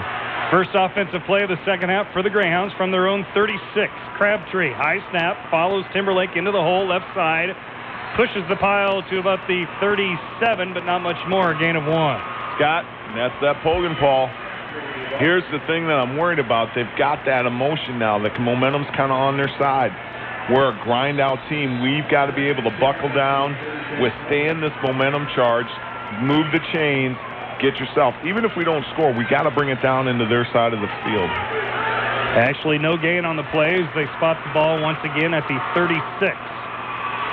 Wegman will come wide to the right side. Messina in the slot. Crabtree now split wide to the left. Crabtree in motion, left to right. Give it to Crabtree. No, keeper by Timberlake, as I thought he put it in the belly, Crabtree. Either way, not much there, as Timberlake only able to fall forward for about a gain of 1. It's one of those read zone plays there, Scott, and Austin trying to hold the ball for as long as he could before he absolutely had to make a decision. Nice job by Pogenpaul again. He's got to have at least 15 tackles on the night. Gain of 2 officially as they put it at the 38. Third down and 8.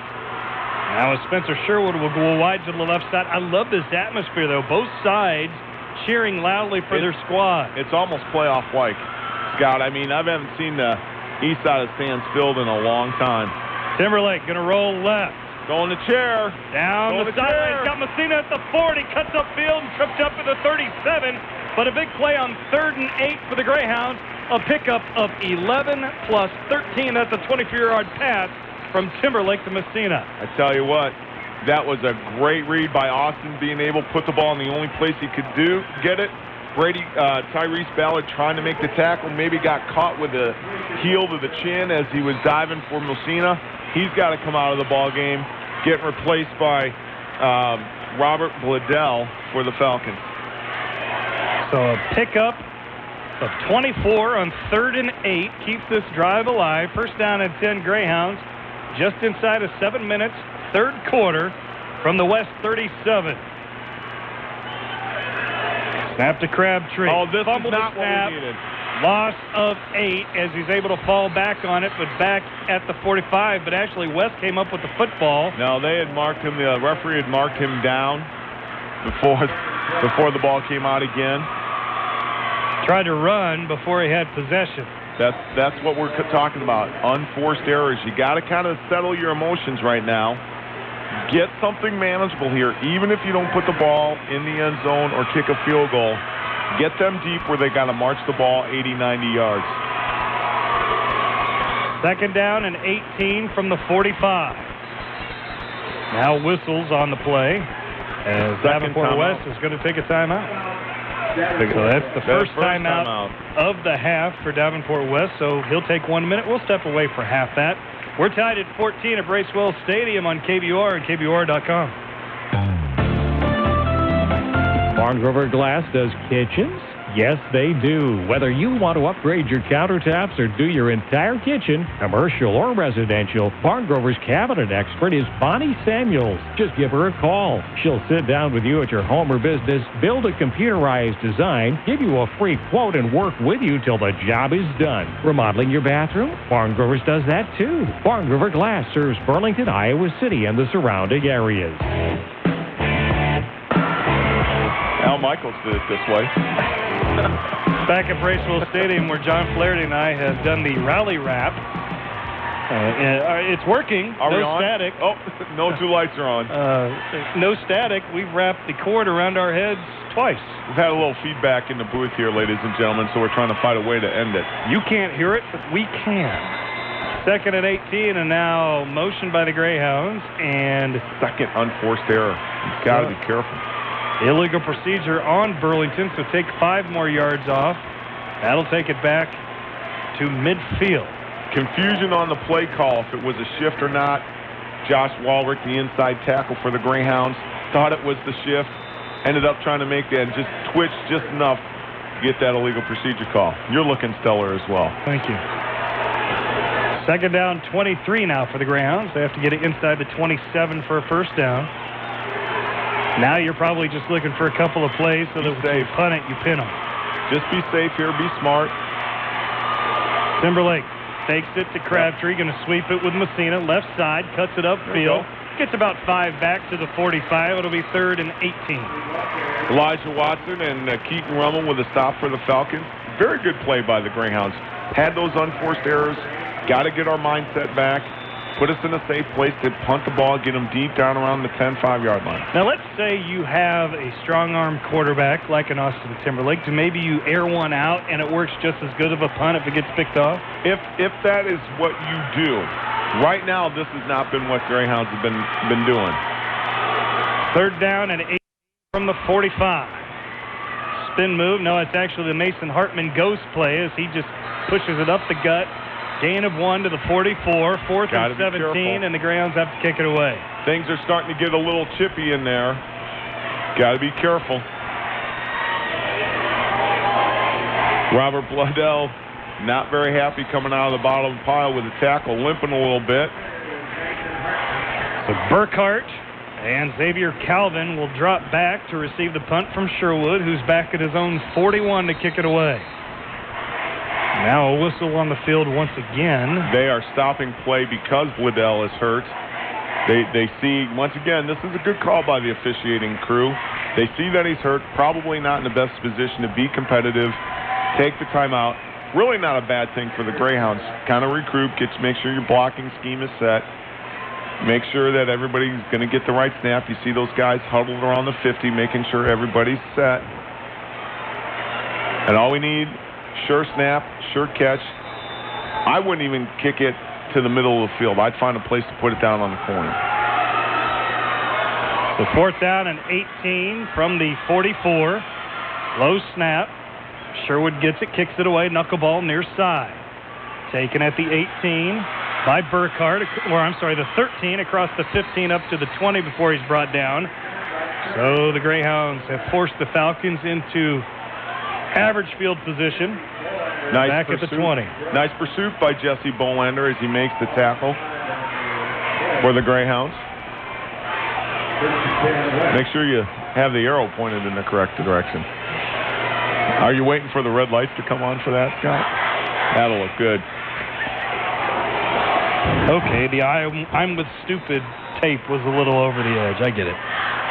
So 1st down and 10 from the 20. West has tied it at 14. Now has the football back. Keeper by the quarterback, trying to sweep it around the right side. Going to be hog-tied and driven down, I believe, by Sherwood on the far side. That's Millam for a gain of maybe 4. Yep. Spencer was on a blitz there, came through, and then was able to get lateral, get Millam. Again, now that Doc Combs is starting to accelerate here, starting to get his yards, this makes Millam even more dangerous for the Falcons. Give him 3 to the 23. So 2nd down and 7. Wideouts to either side. Also H-backs to either side as well. Millam with a give to Combs. Combs back to the line of scrimmage, driven backward and brought down from behind by Tellis. No, that was Gordon who got him from behind. No, that wasn't. That was 65, not 25. Yeah, that's Taj Gordon. That's Taj Gordon on the tackle. Oh, that's Taj. Okay, he's wearing 65 tonight? Yes. Okay. So I got Gordon right. I just thought it was Ty Kelf. You got somebody in the family correct.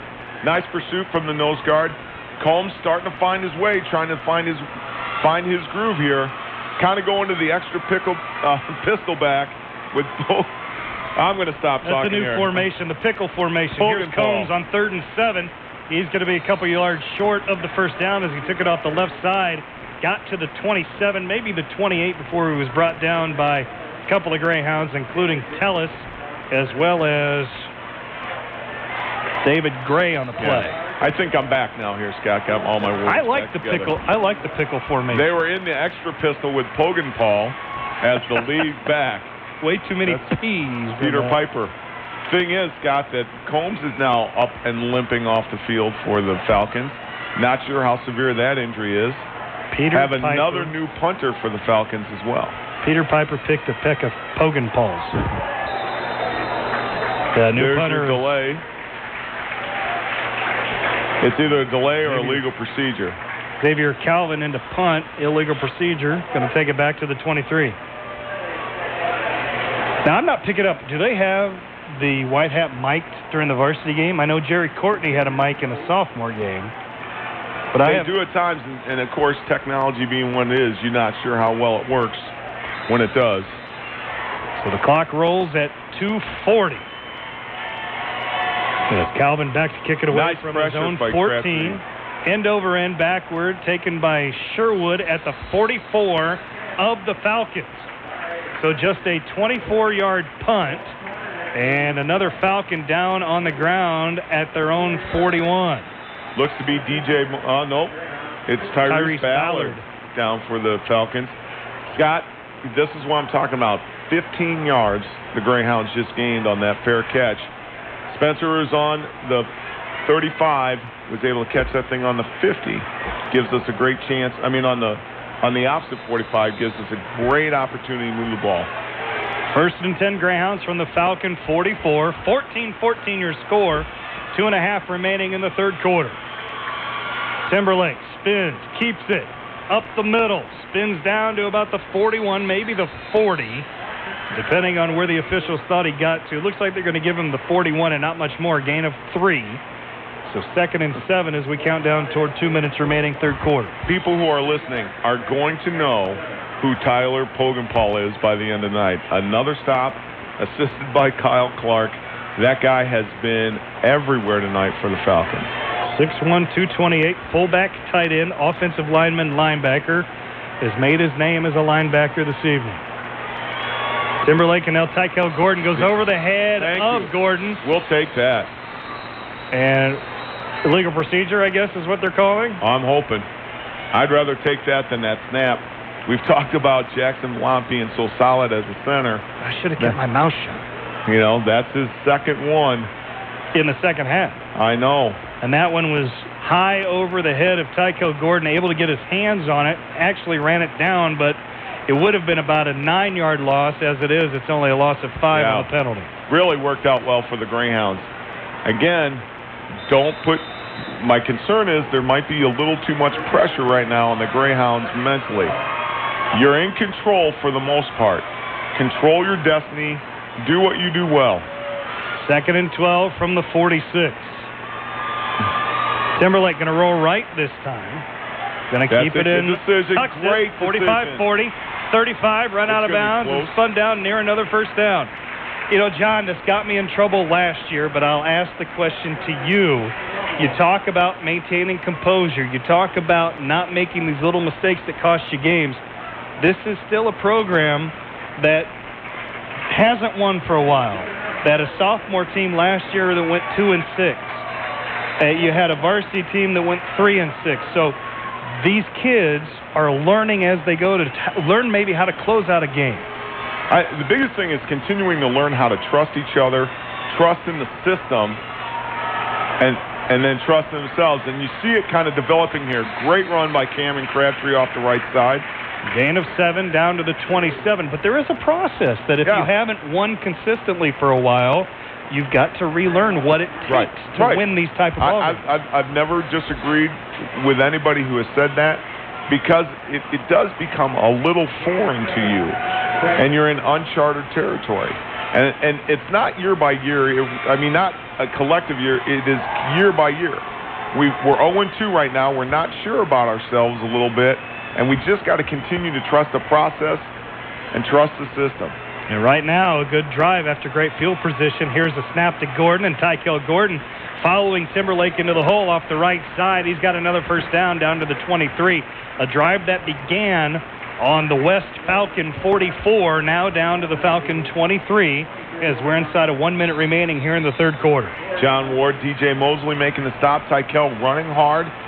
Been talked to about shoulder pads and knee pads when you're going in between the tackles. Don't give them anything else to hit, so the ball pops out or you get injured. Shoulder pads and knee pads. Nice run by Tykel.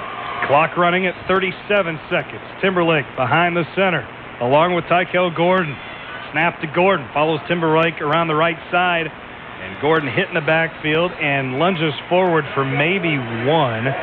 Far side official has him at the line of scrimmage, and that's where they're going to put it. So no gain on the play. It'll be 2nd and 10. That may do it for the third quarter. We're at 15 seconds and counting. And no real rush.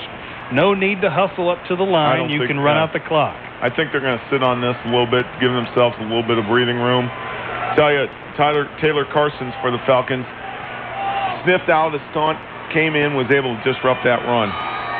Clock has expired here in quarter number 3. We put 36 in the books. We've got 12 to go. We have decided nothing. Put those 4 fingers in the air. It's the fourth quarter coming up. 14-14 your score. Greyhounds and Falcons, 1 quarter to play on KBUR and KBUR.com. You drive a car, you own a home, and you need insurance on both. So why not see if you can save some money in the process? I'm Crystal of Carlos Capdevila Agency. When you insure both your home and your auto with American Family Insurance, you may qualify for a substantial money-saving discount. Interested? Call me at 752-1479. American Family Insurance Mutual and Standard of Ohio and Wisconsin Insurance Company, 6000 American Parkway, Madison, Wisconsin, 53783. Carlos Capdevila Agency supports local athletes. Back to school is here again. Don't let the cost of supplies, new clothes, registration fees, and other miscellaneous items bring stress to this exciting time. This is Megan Fritz, Senior Loan Officer with Case Fine Community Credit Union. Case Fine has you covered for their short-term, low-rate back-to-school loans. Take the stress out of getting your loved ones ready for back to school and avoid the pitfalls of a payday loan. Call or stop in today and talk with one of our loan officers. Case Fine Community Credit Union. Discover the advantage of membership. It's where you belong. Case Fine Community Credit Union is federally insured through the NCUA.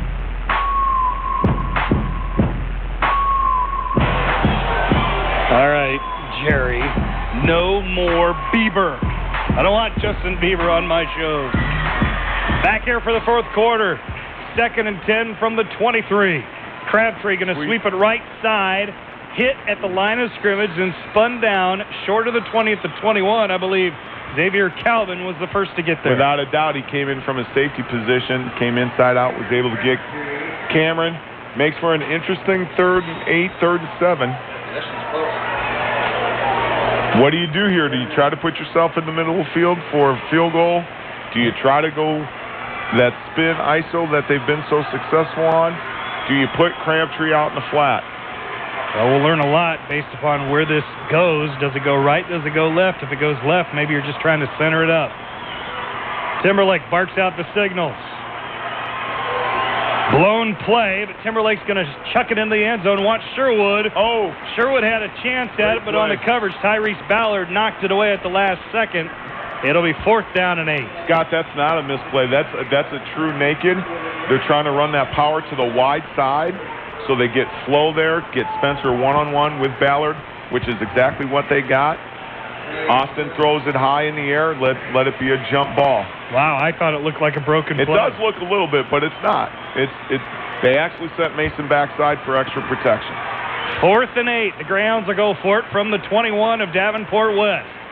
Sherwood split wide to the left, if you can call it that. He's the widest one out there. Timberlake going to roll left. Wants to throw left. Now he's going to reverse field. Now cuts it upfield. He's going to come up way short of the first down. In fact, he's going to lose a yard. And the Greyhounds will turn it over on downs at the 22. I am telling you what, it is getting chippy. 78 for the Falcons. Hayden Heath. A little extra at the end of the play. Well, and then Keaton Rommel had to be pulled away from somebody by his Falcon teammate.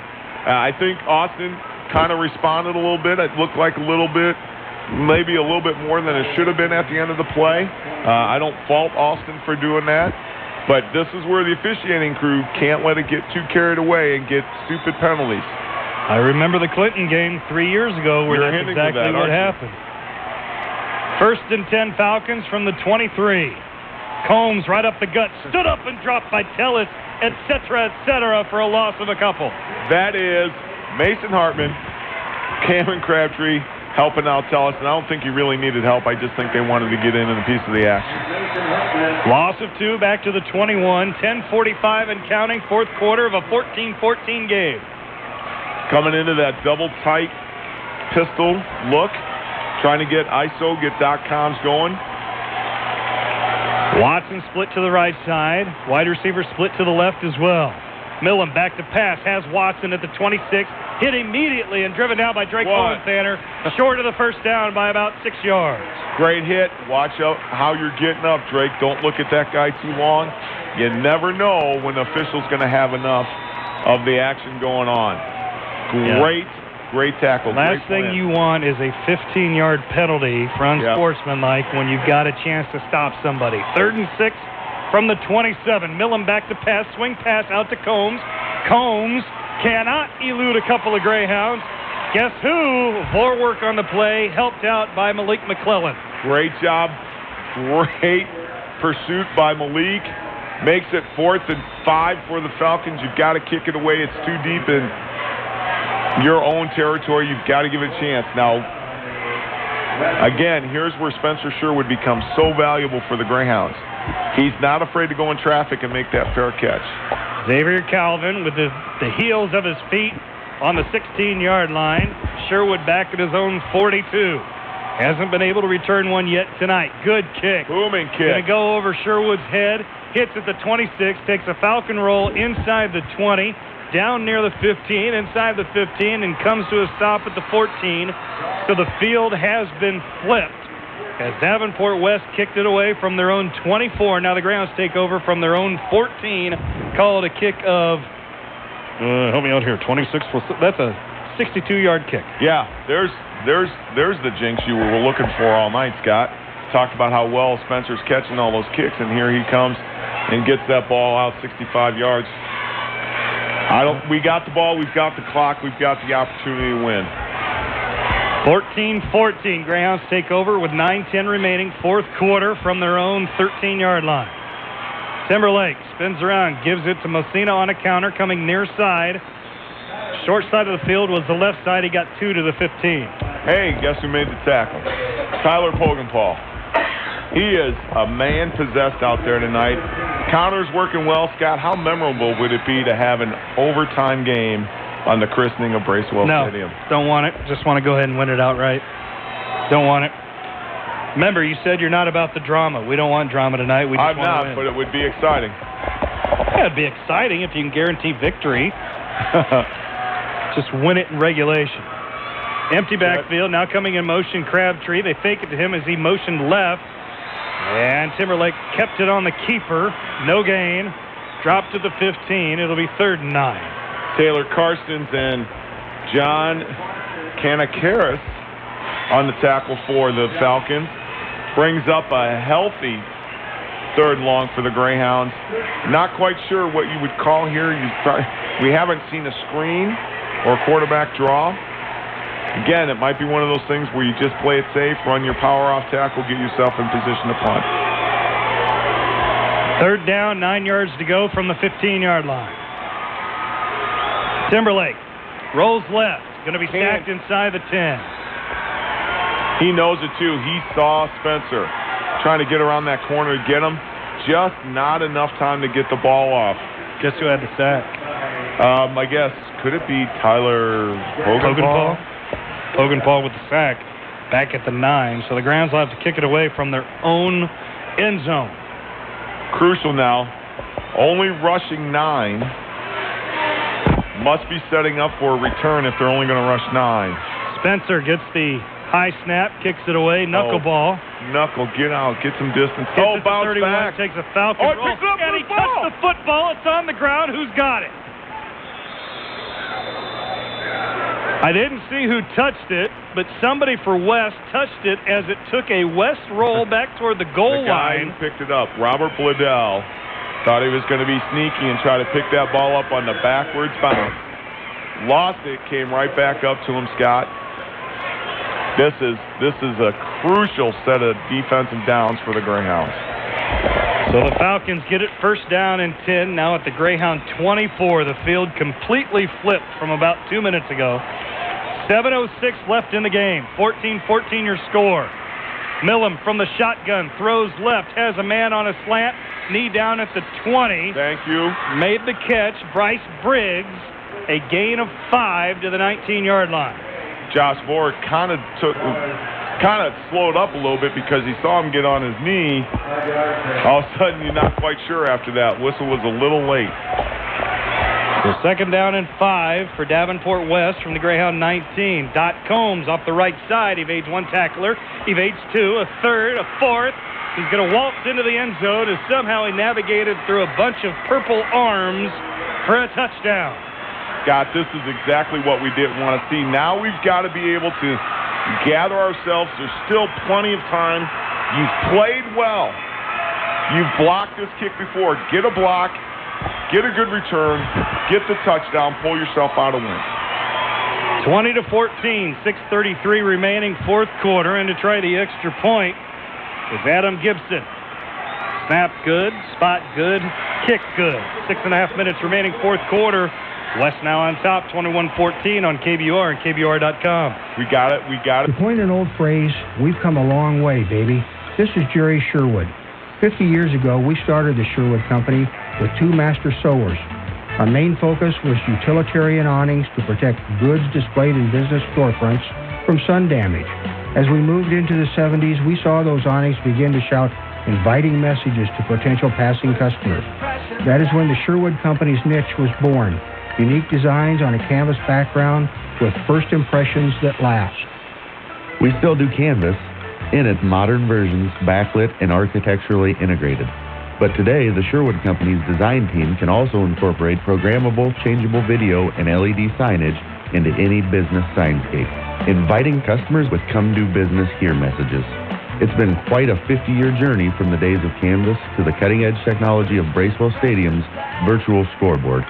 Give us a call today. Let us help you design your first impressions that last.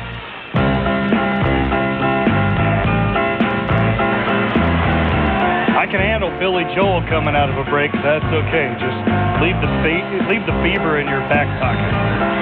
Gibson has it on a tee. Messina and Gordon back deep at the 8 for the Greyhounds. Messina's going to take it from the 9. Across the 10, 15, 20. Cuts it up between the hash marks, 25, and he's going to be stopped and driven backward. Yardage up to about the 27, maybe the 28, depending on the spot. Well, finally, Andrew Stutter gets to be able to get in the stat book instead of Tyler Pogenpaul on the tackle. Again, plenty of time on the clock. You've got the ball. No unforced errors.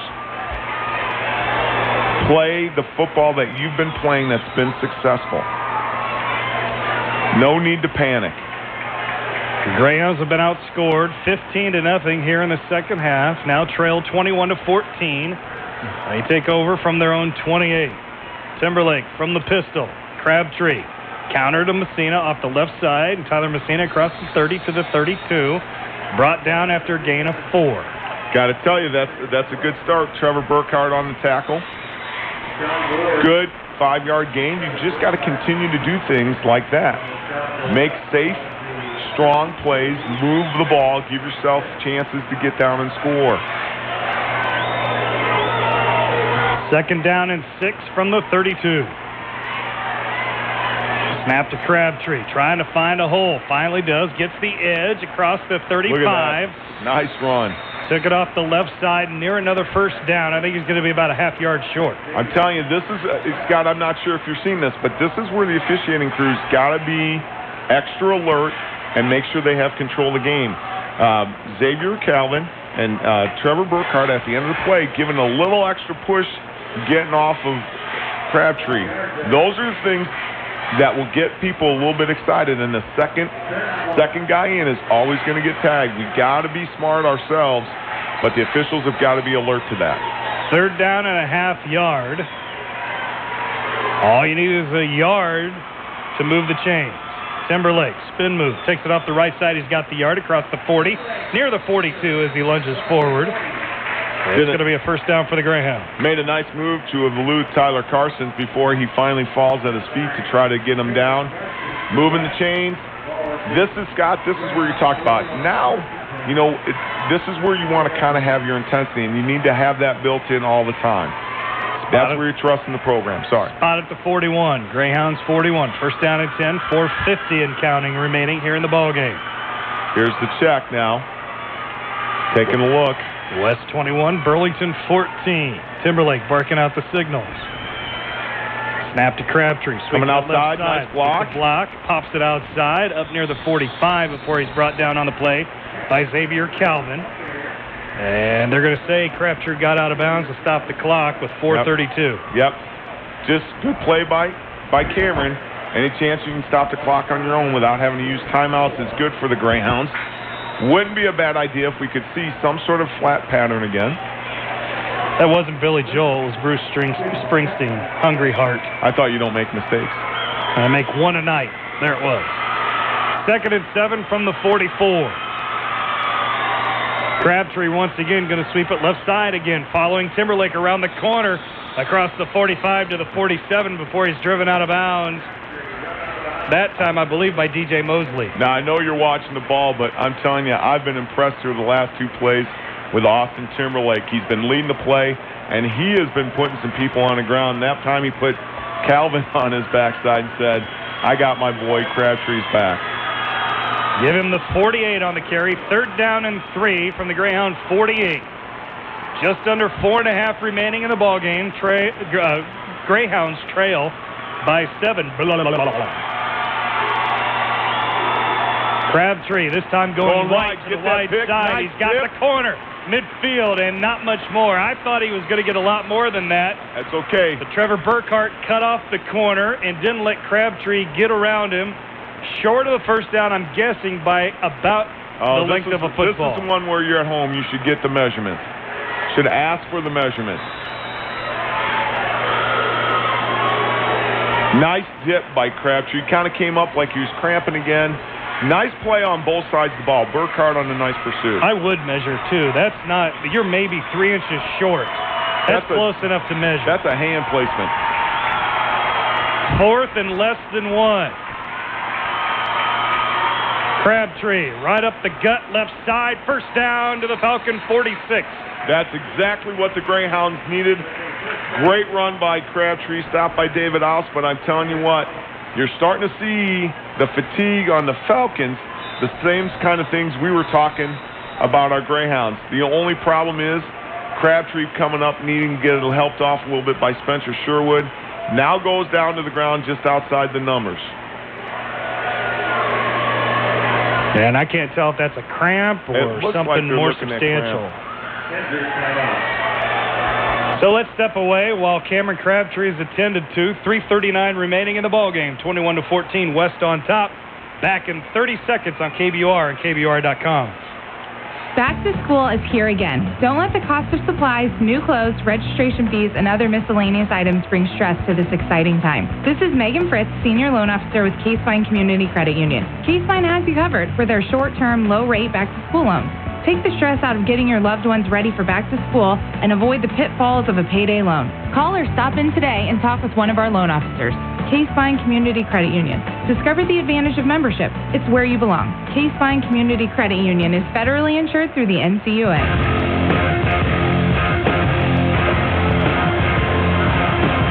Back here at Bracewell Stadium, John Flaherty, Scott Mason, 3:39 remaining.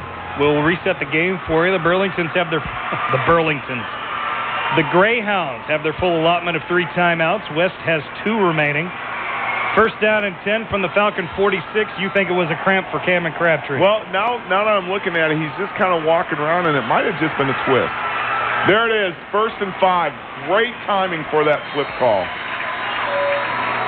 5-yard penalty as for at least the 4th time, if not the 5th. The Greyhounds engage in a little trickeration as half the offensive line switches sides and at least 4 times. Somebody from West has jumped. John Canacaris, 74. That's his 2nd time that he has stepped over the line of scrimmage on that shift. Great. Move the ball when the clock is stopped, giving Cameron a few more seconds to kind of recover. But not. The clock is running at 3:20. Still plenty of time. 1st and 5 from the 41. Tykel Gordon now in the backfield with Austin Timberlake. Snap to Gordon. The sophomore takes it off the left side. He's 35, 30, 25, 20, 15, 10, 5. Into the end zone. Touchdown, Greyhounds! Wow, what a great job up front by those guys. I tell you, again, they've come through. Walrick, Yeager, Gray, Cordero, Valant, and who am I missing? Taj Gordon. Great job up front. Lead blocking by Austin Timberlake. Just what the doctor ordered. 41 yards for the sophomore tailback for the Greyhounds. And now the all-important, it would appear, extra point. And out limping comes Cameron Crabtree. Crucial to get this snap. Crabtree, the long snapper. Gravel currently the holder. Play clock down to 16, 15, 14. Oh, now they do for 2. Get in. Open gate or the swinging gate rather, and Tyler Messina comes up a yard short. You know, I don't second guess, but I'm wondering why you do that. I know you want to play for the win, but are you not thinking, let's get it to overtime at this point? When you're on the road, you play for the tie. When you're at home, you go for the win. Well, that's too bad. The Greyhounds still trail by a point. And I guess the only thing that is disconcerting to me is that you've done that now on all 3 extra points. So perhaps in West's mind, the odds were better than others that maybe this was the time you do something like that, and they were ready for it.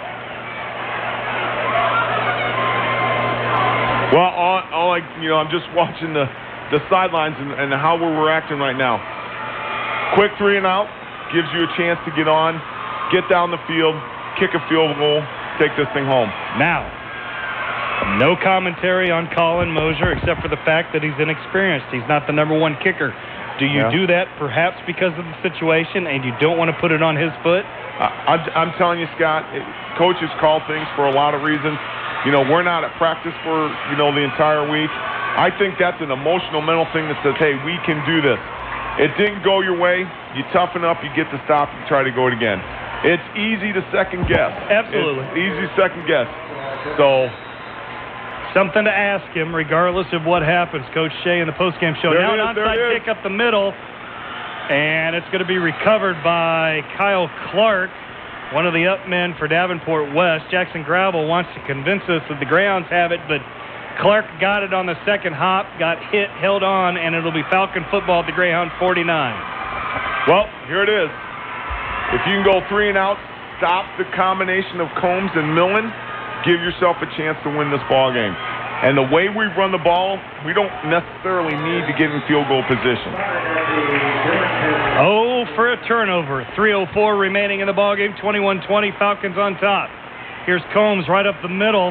He's got running room. 40, 35, 30, 25, 20. One man to beat. 15, 10. Stutter steps around another Greyhound at the 10, out of bounds at the 5. Malik McClellan saves the touchdown. We got to continue to regroup. They're not in yet. We got to buckle up, and we got to get something happen for us. Well, that was the run that Dot Combs hasn't been able to pull off all night, and he does it inside of 3 minutes remaining in the game. A 1-point lead for the Falcons. Now first down and goal from the 5. Millam from the pistol. Bad snap on the ground. Came up with it like a shortstop. Able to get yardage to the 4 as he hopped over a couple of purple shirts. The clock runs at 2:43. Yeager was swiping his big old paw to trip up Millen there. Second and goal. We got a chance. We might, if we get to stop here, call the timeout. Play clock still has not started. Now it does at 21. They can take it down, can Davenport West, to about 2:10. And they are definitely watching the clock to make sure they chew as much time as possible. Second down and goal from the 4. Do you almost pull a New York Giants in the Super Bowl or a Patriots and let them score to get the ball back? Combs off the left side. Combs strung out.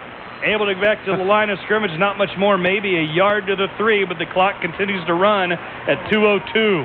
Borwick, Gray, and McClellan again on the pursuit. I got to tell you, it's something you want to think about, but I think the Greyhounds did make their timeout.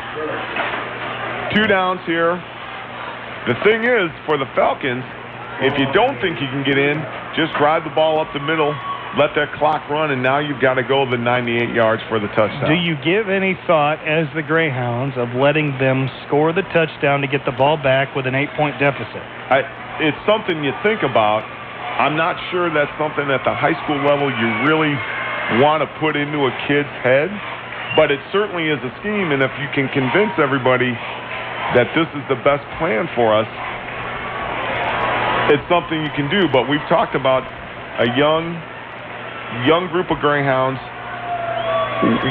That's something that those guys who have been together with the players all week have got to make that decision.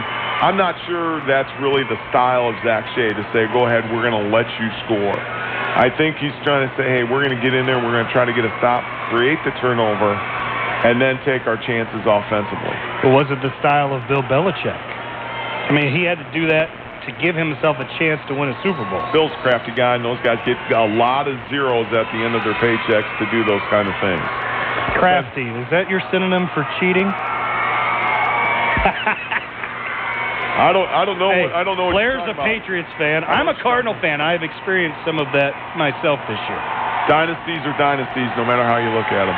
3rd and goal from the 3, coming out of the timeout. 2 minutes even remaining. Little confusion on the. There's the ISO. Yeah, and Combs and basically they do a Texas two-step, do Millam and Combs into the end zone. I don't even know who you give the touchdown to because they both held on to the football.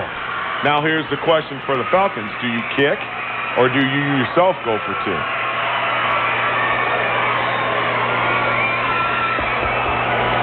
It's a good question. You're up 7, 27-20. They're going to kick it. They're going to make it 8. Adam Gibson in to try the extra point. Snap is good. Spot is good. Kick is no good. Went off the upright, but a flag on the play. McClellan and Tellis on the pressure there. Don't tell me they're going to say they're going to be lined up offside. Or elevating. That was thrown by the umpire. I wonder if it wasn't elevating. You see it called in the NFL every so often. I didn't see anybody pushing off anybody else to elevate. Oh, what a big call. This is going to go against the grounds, whatever it is. It went off the left upright. Personal foul. Greyhounds. Scott, that's the only thing it can be. That could be the only thing. So, do you still stay and kick it, or do you go for 2 now that you moved up half the distance to the goal line? Still lining up to go get that extra point. So now it's going to be from the 8-yard line instead of the 10. Snap good again. Spot good. Kick is low, but this time splits the uprights. Still an 8-point lead, Scott. 1:56 remaining in the ball game. Now Davenport West 28, Burlington 20. Back in 1 minute. Touchdown, Iowa. Bowl appearances in the last 2 seasons have the Hawkeyes ready to make a run at the Big Ten title. Good protection. Swings it out to the right side. Kanzuri makes a catch. Into the end zone. Touchdown, Iowa. Iowa City is ready to rock. Iowa travels to Iowa State for the Cyhawk Trophy, Saturday at 1:30. Brought to you by Carlos Capdevila, American Family Insurance, the Danville State Savings Bank, and by the Sherwood Company on News Radio 1490 KBUR. Barn Grover Glass does kitchens? Yes, they do. Whether you want to upgrade your countertops or do your entire kitchen, commercial or residential, Barn Grover's cabinet expert is Bonnie Samuels. Just give her a call. She'll sit down with you at your home or business, build a computerized design, give you a free quote, and work with you till the job is done. Remodeling your bathroom? Barn Grover's does that too. Barn Grover Glass serves Burlington, Iowa City, and the surrounding areas.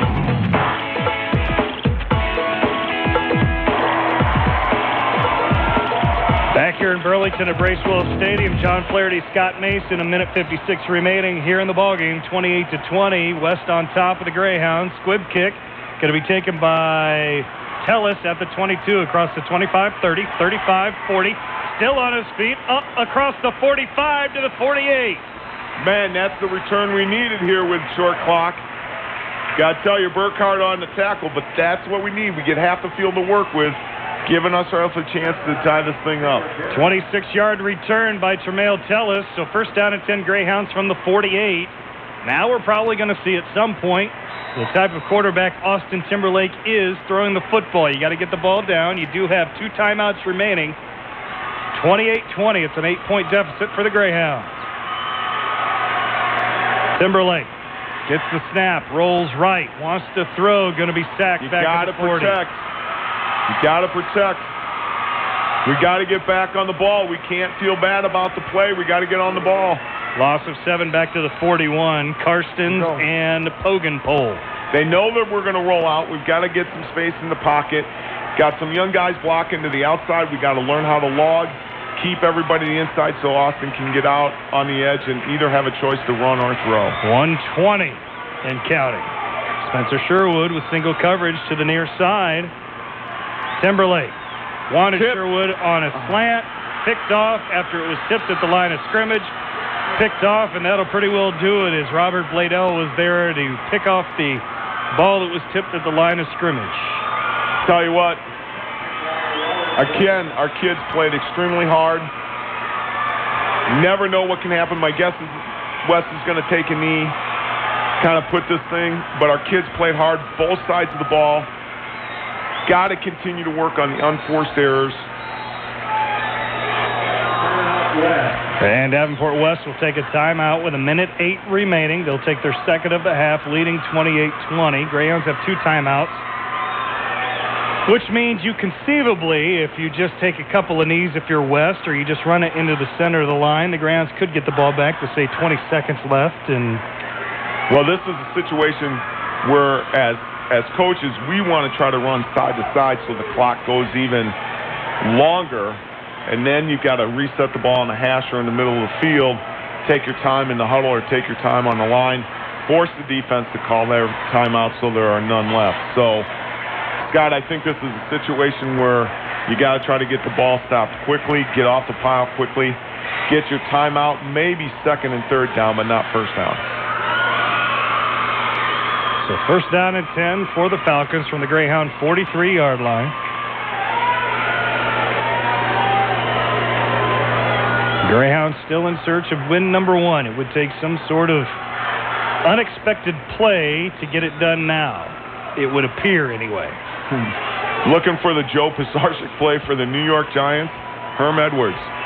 Dot Combs right up the gut. He's got yardage inside the 40, 35-30, brought down at the 28. A West first down. And now it really doesn't matter. Clock will stop as they move the chains. Adam Wegman on the stop. We've got to stop anything going up the middle. We can't allow anything to break the line of scrimmage if we're going to get a chance to get the ball back. Inside of 1 minute remaining. West could run it down to about 40 seconds if they wanted. Instead, they snap it with 55. Combs again up the middle.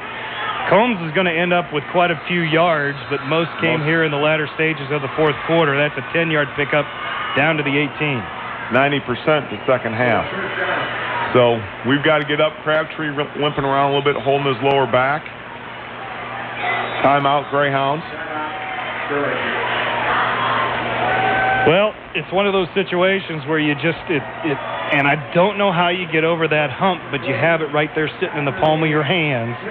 And you just, when you need most to make those plays to keep it there, you can't get it done for one reason or another. And they just got to continue to work through it. I mean, that's just as simple as it gets. They're playing their hearts out. There's absolutely no doubt. Got to remain calm. Got to remain positive with each other all the way down, top to bottom. You got to remain positive. And you got to allow yourself to believe that what you're doing is the right thing. Anytime there's a doubt from anywhere inside that big circle, it's going to cause some problems. Well, and I will give this team the same credit I would always give yours. There is no quit, no matter the score, no matter the situation. No. And not in the coaches either. They're coaching hard all the way until the end. It's a gut wrencher, though. You're in a situation, in position to make something happen, and you just got to figure out how that's going to get done. Victory formation for the Falcons.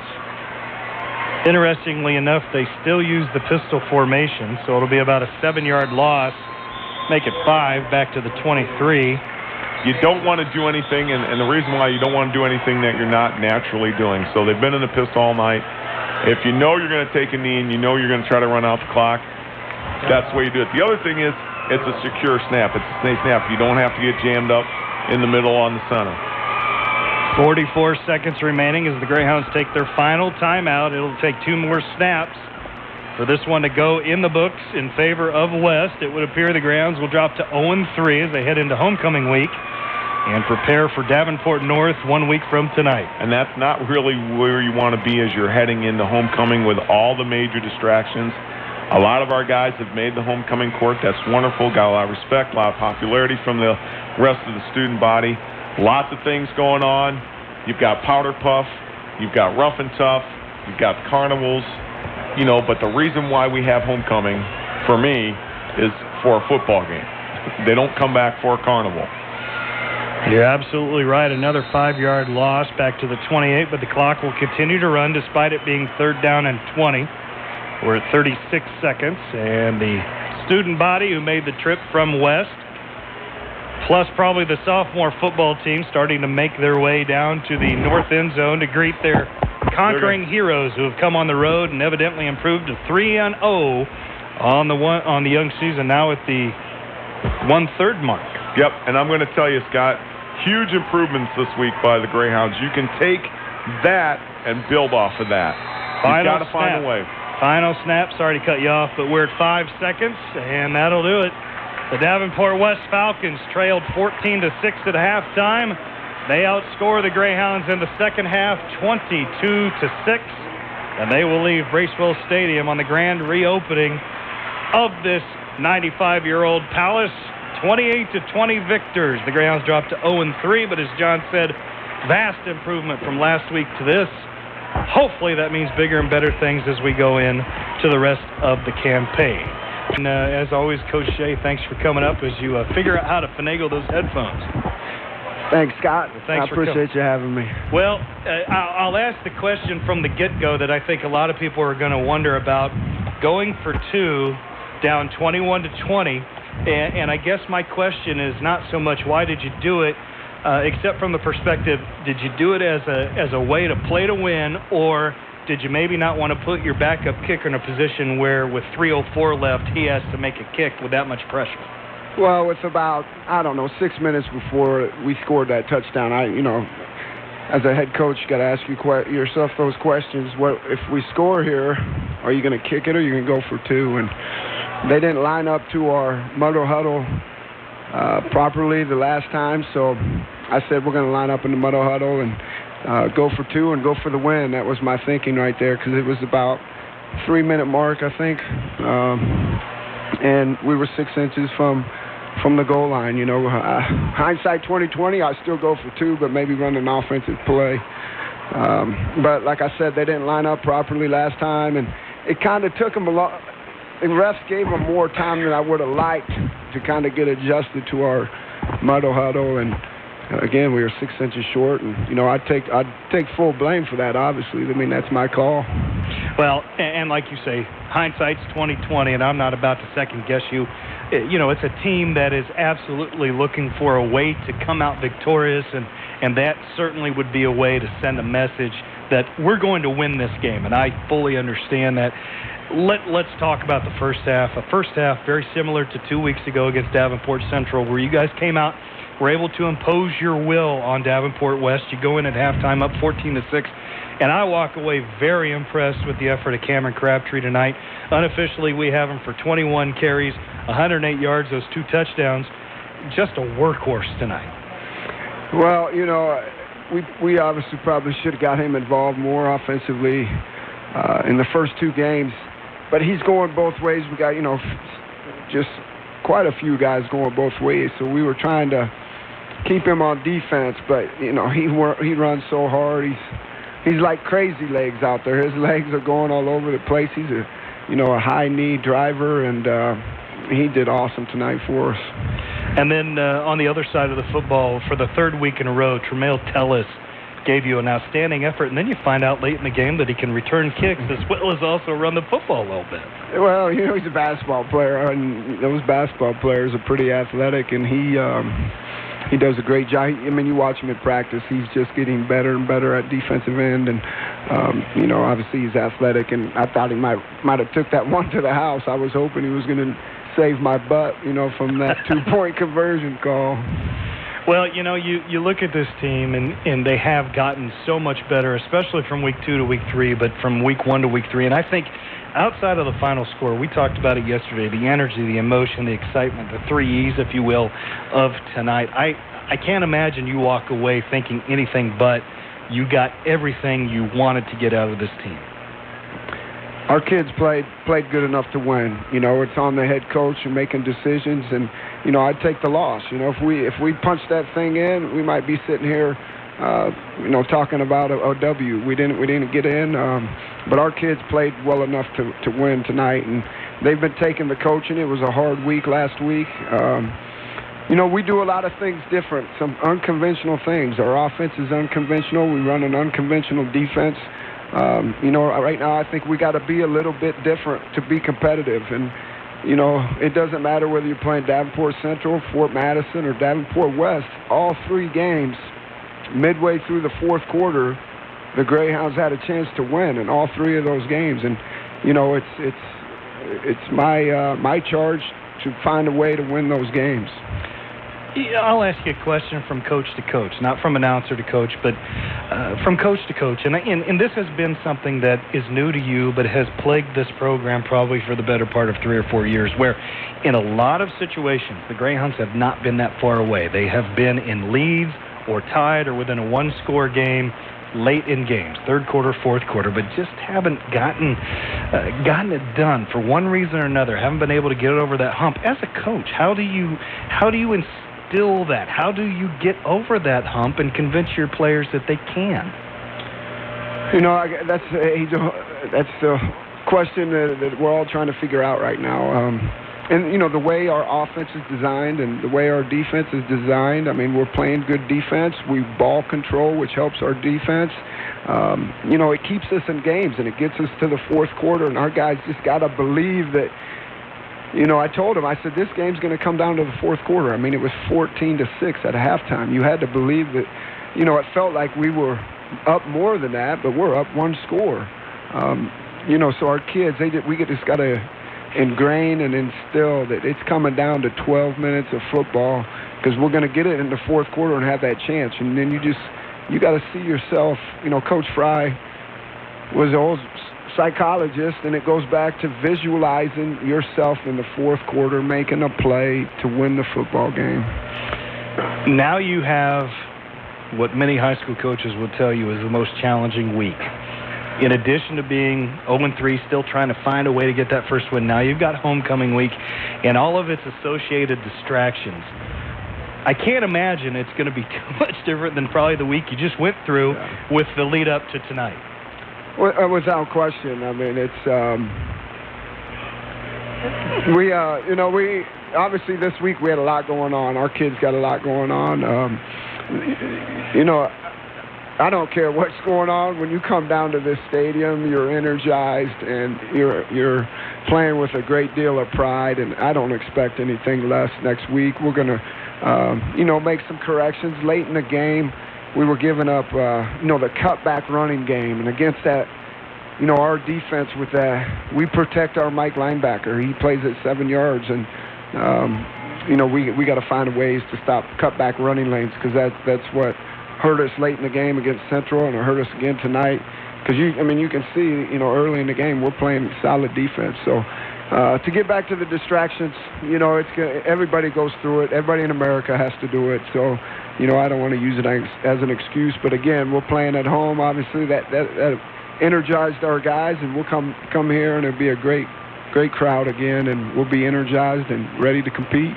Well, you talked about that. I wanted to ask you, one, I want you to comment on the crowd, and then to borrow a term that was popular 10 years ago amongst the kids, maybe not so much now, but your entrance tonight, that was tight. I have never seen that before. Having the parking lot off of Central Avenue allows you something like that, but to have the guys, had that been something you were planning? Was it something the kids came up with? All I know is that it had to be a rush for the kids and the coaching staff who came down, able to see parents and fans eye to eye, pats on the shoulders, pats on the helmet. I mean, I couldn't think of a better way to enter this stadium.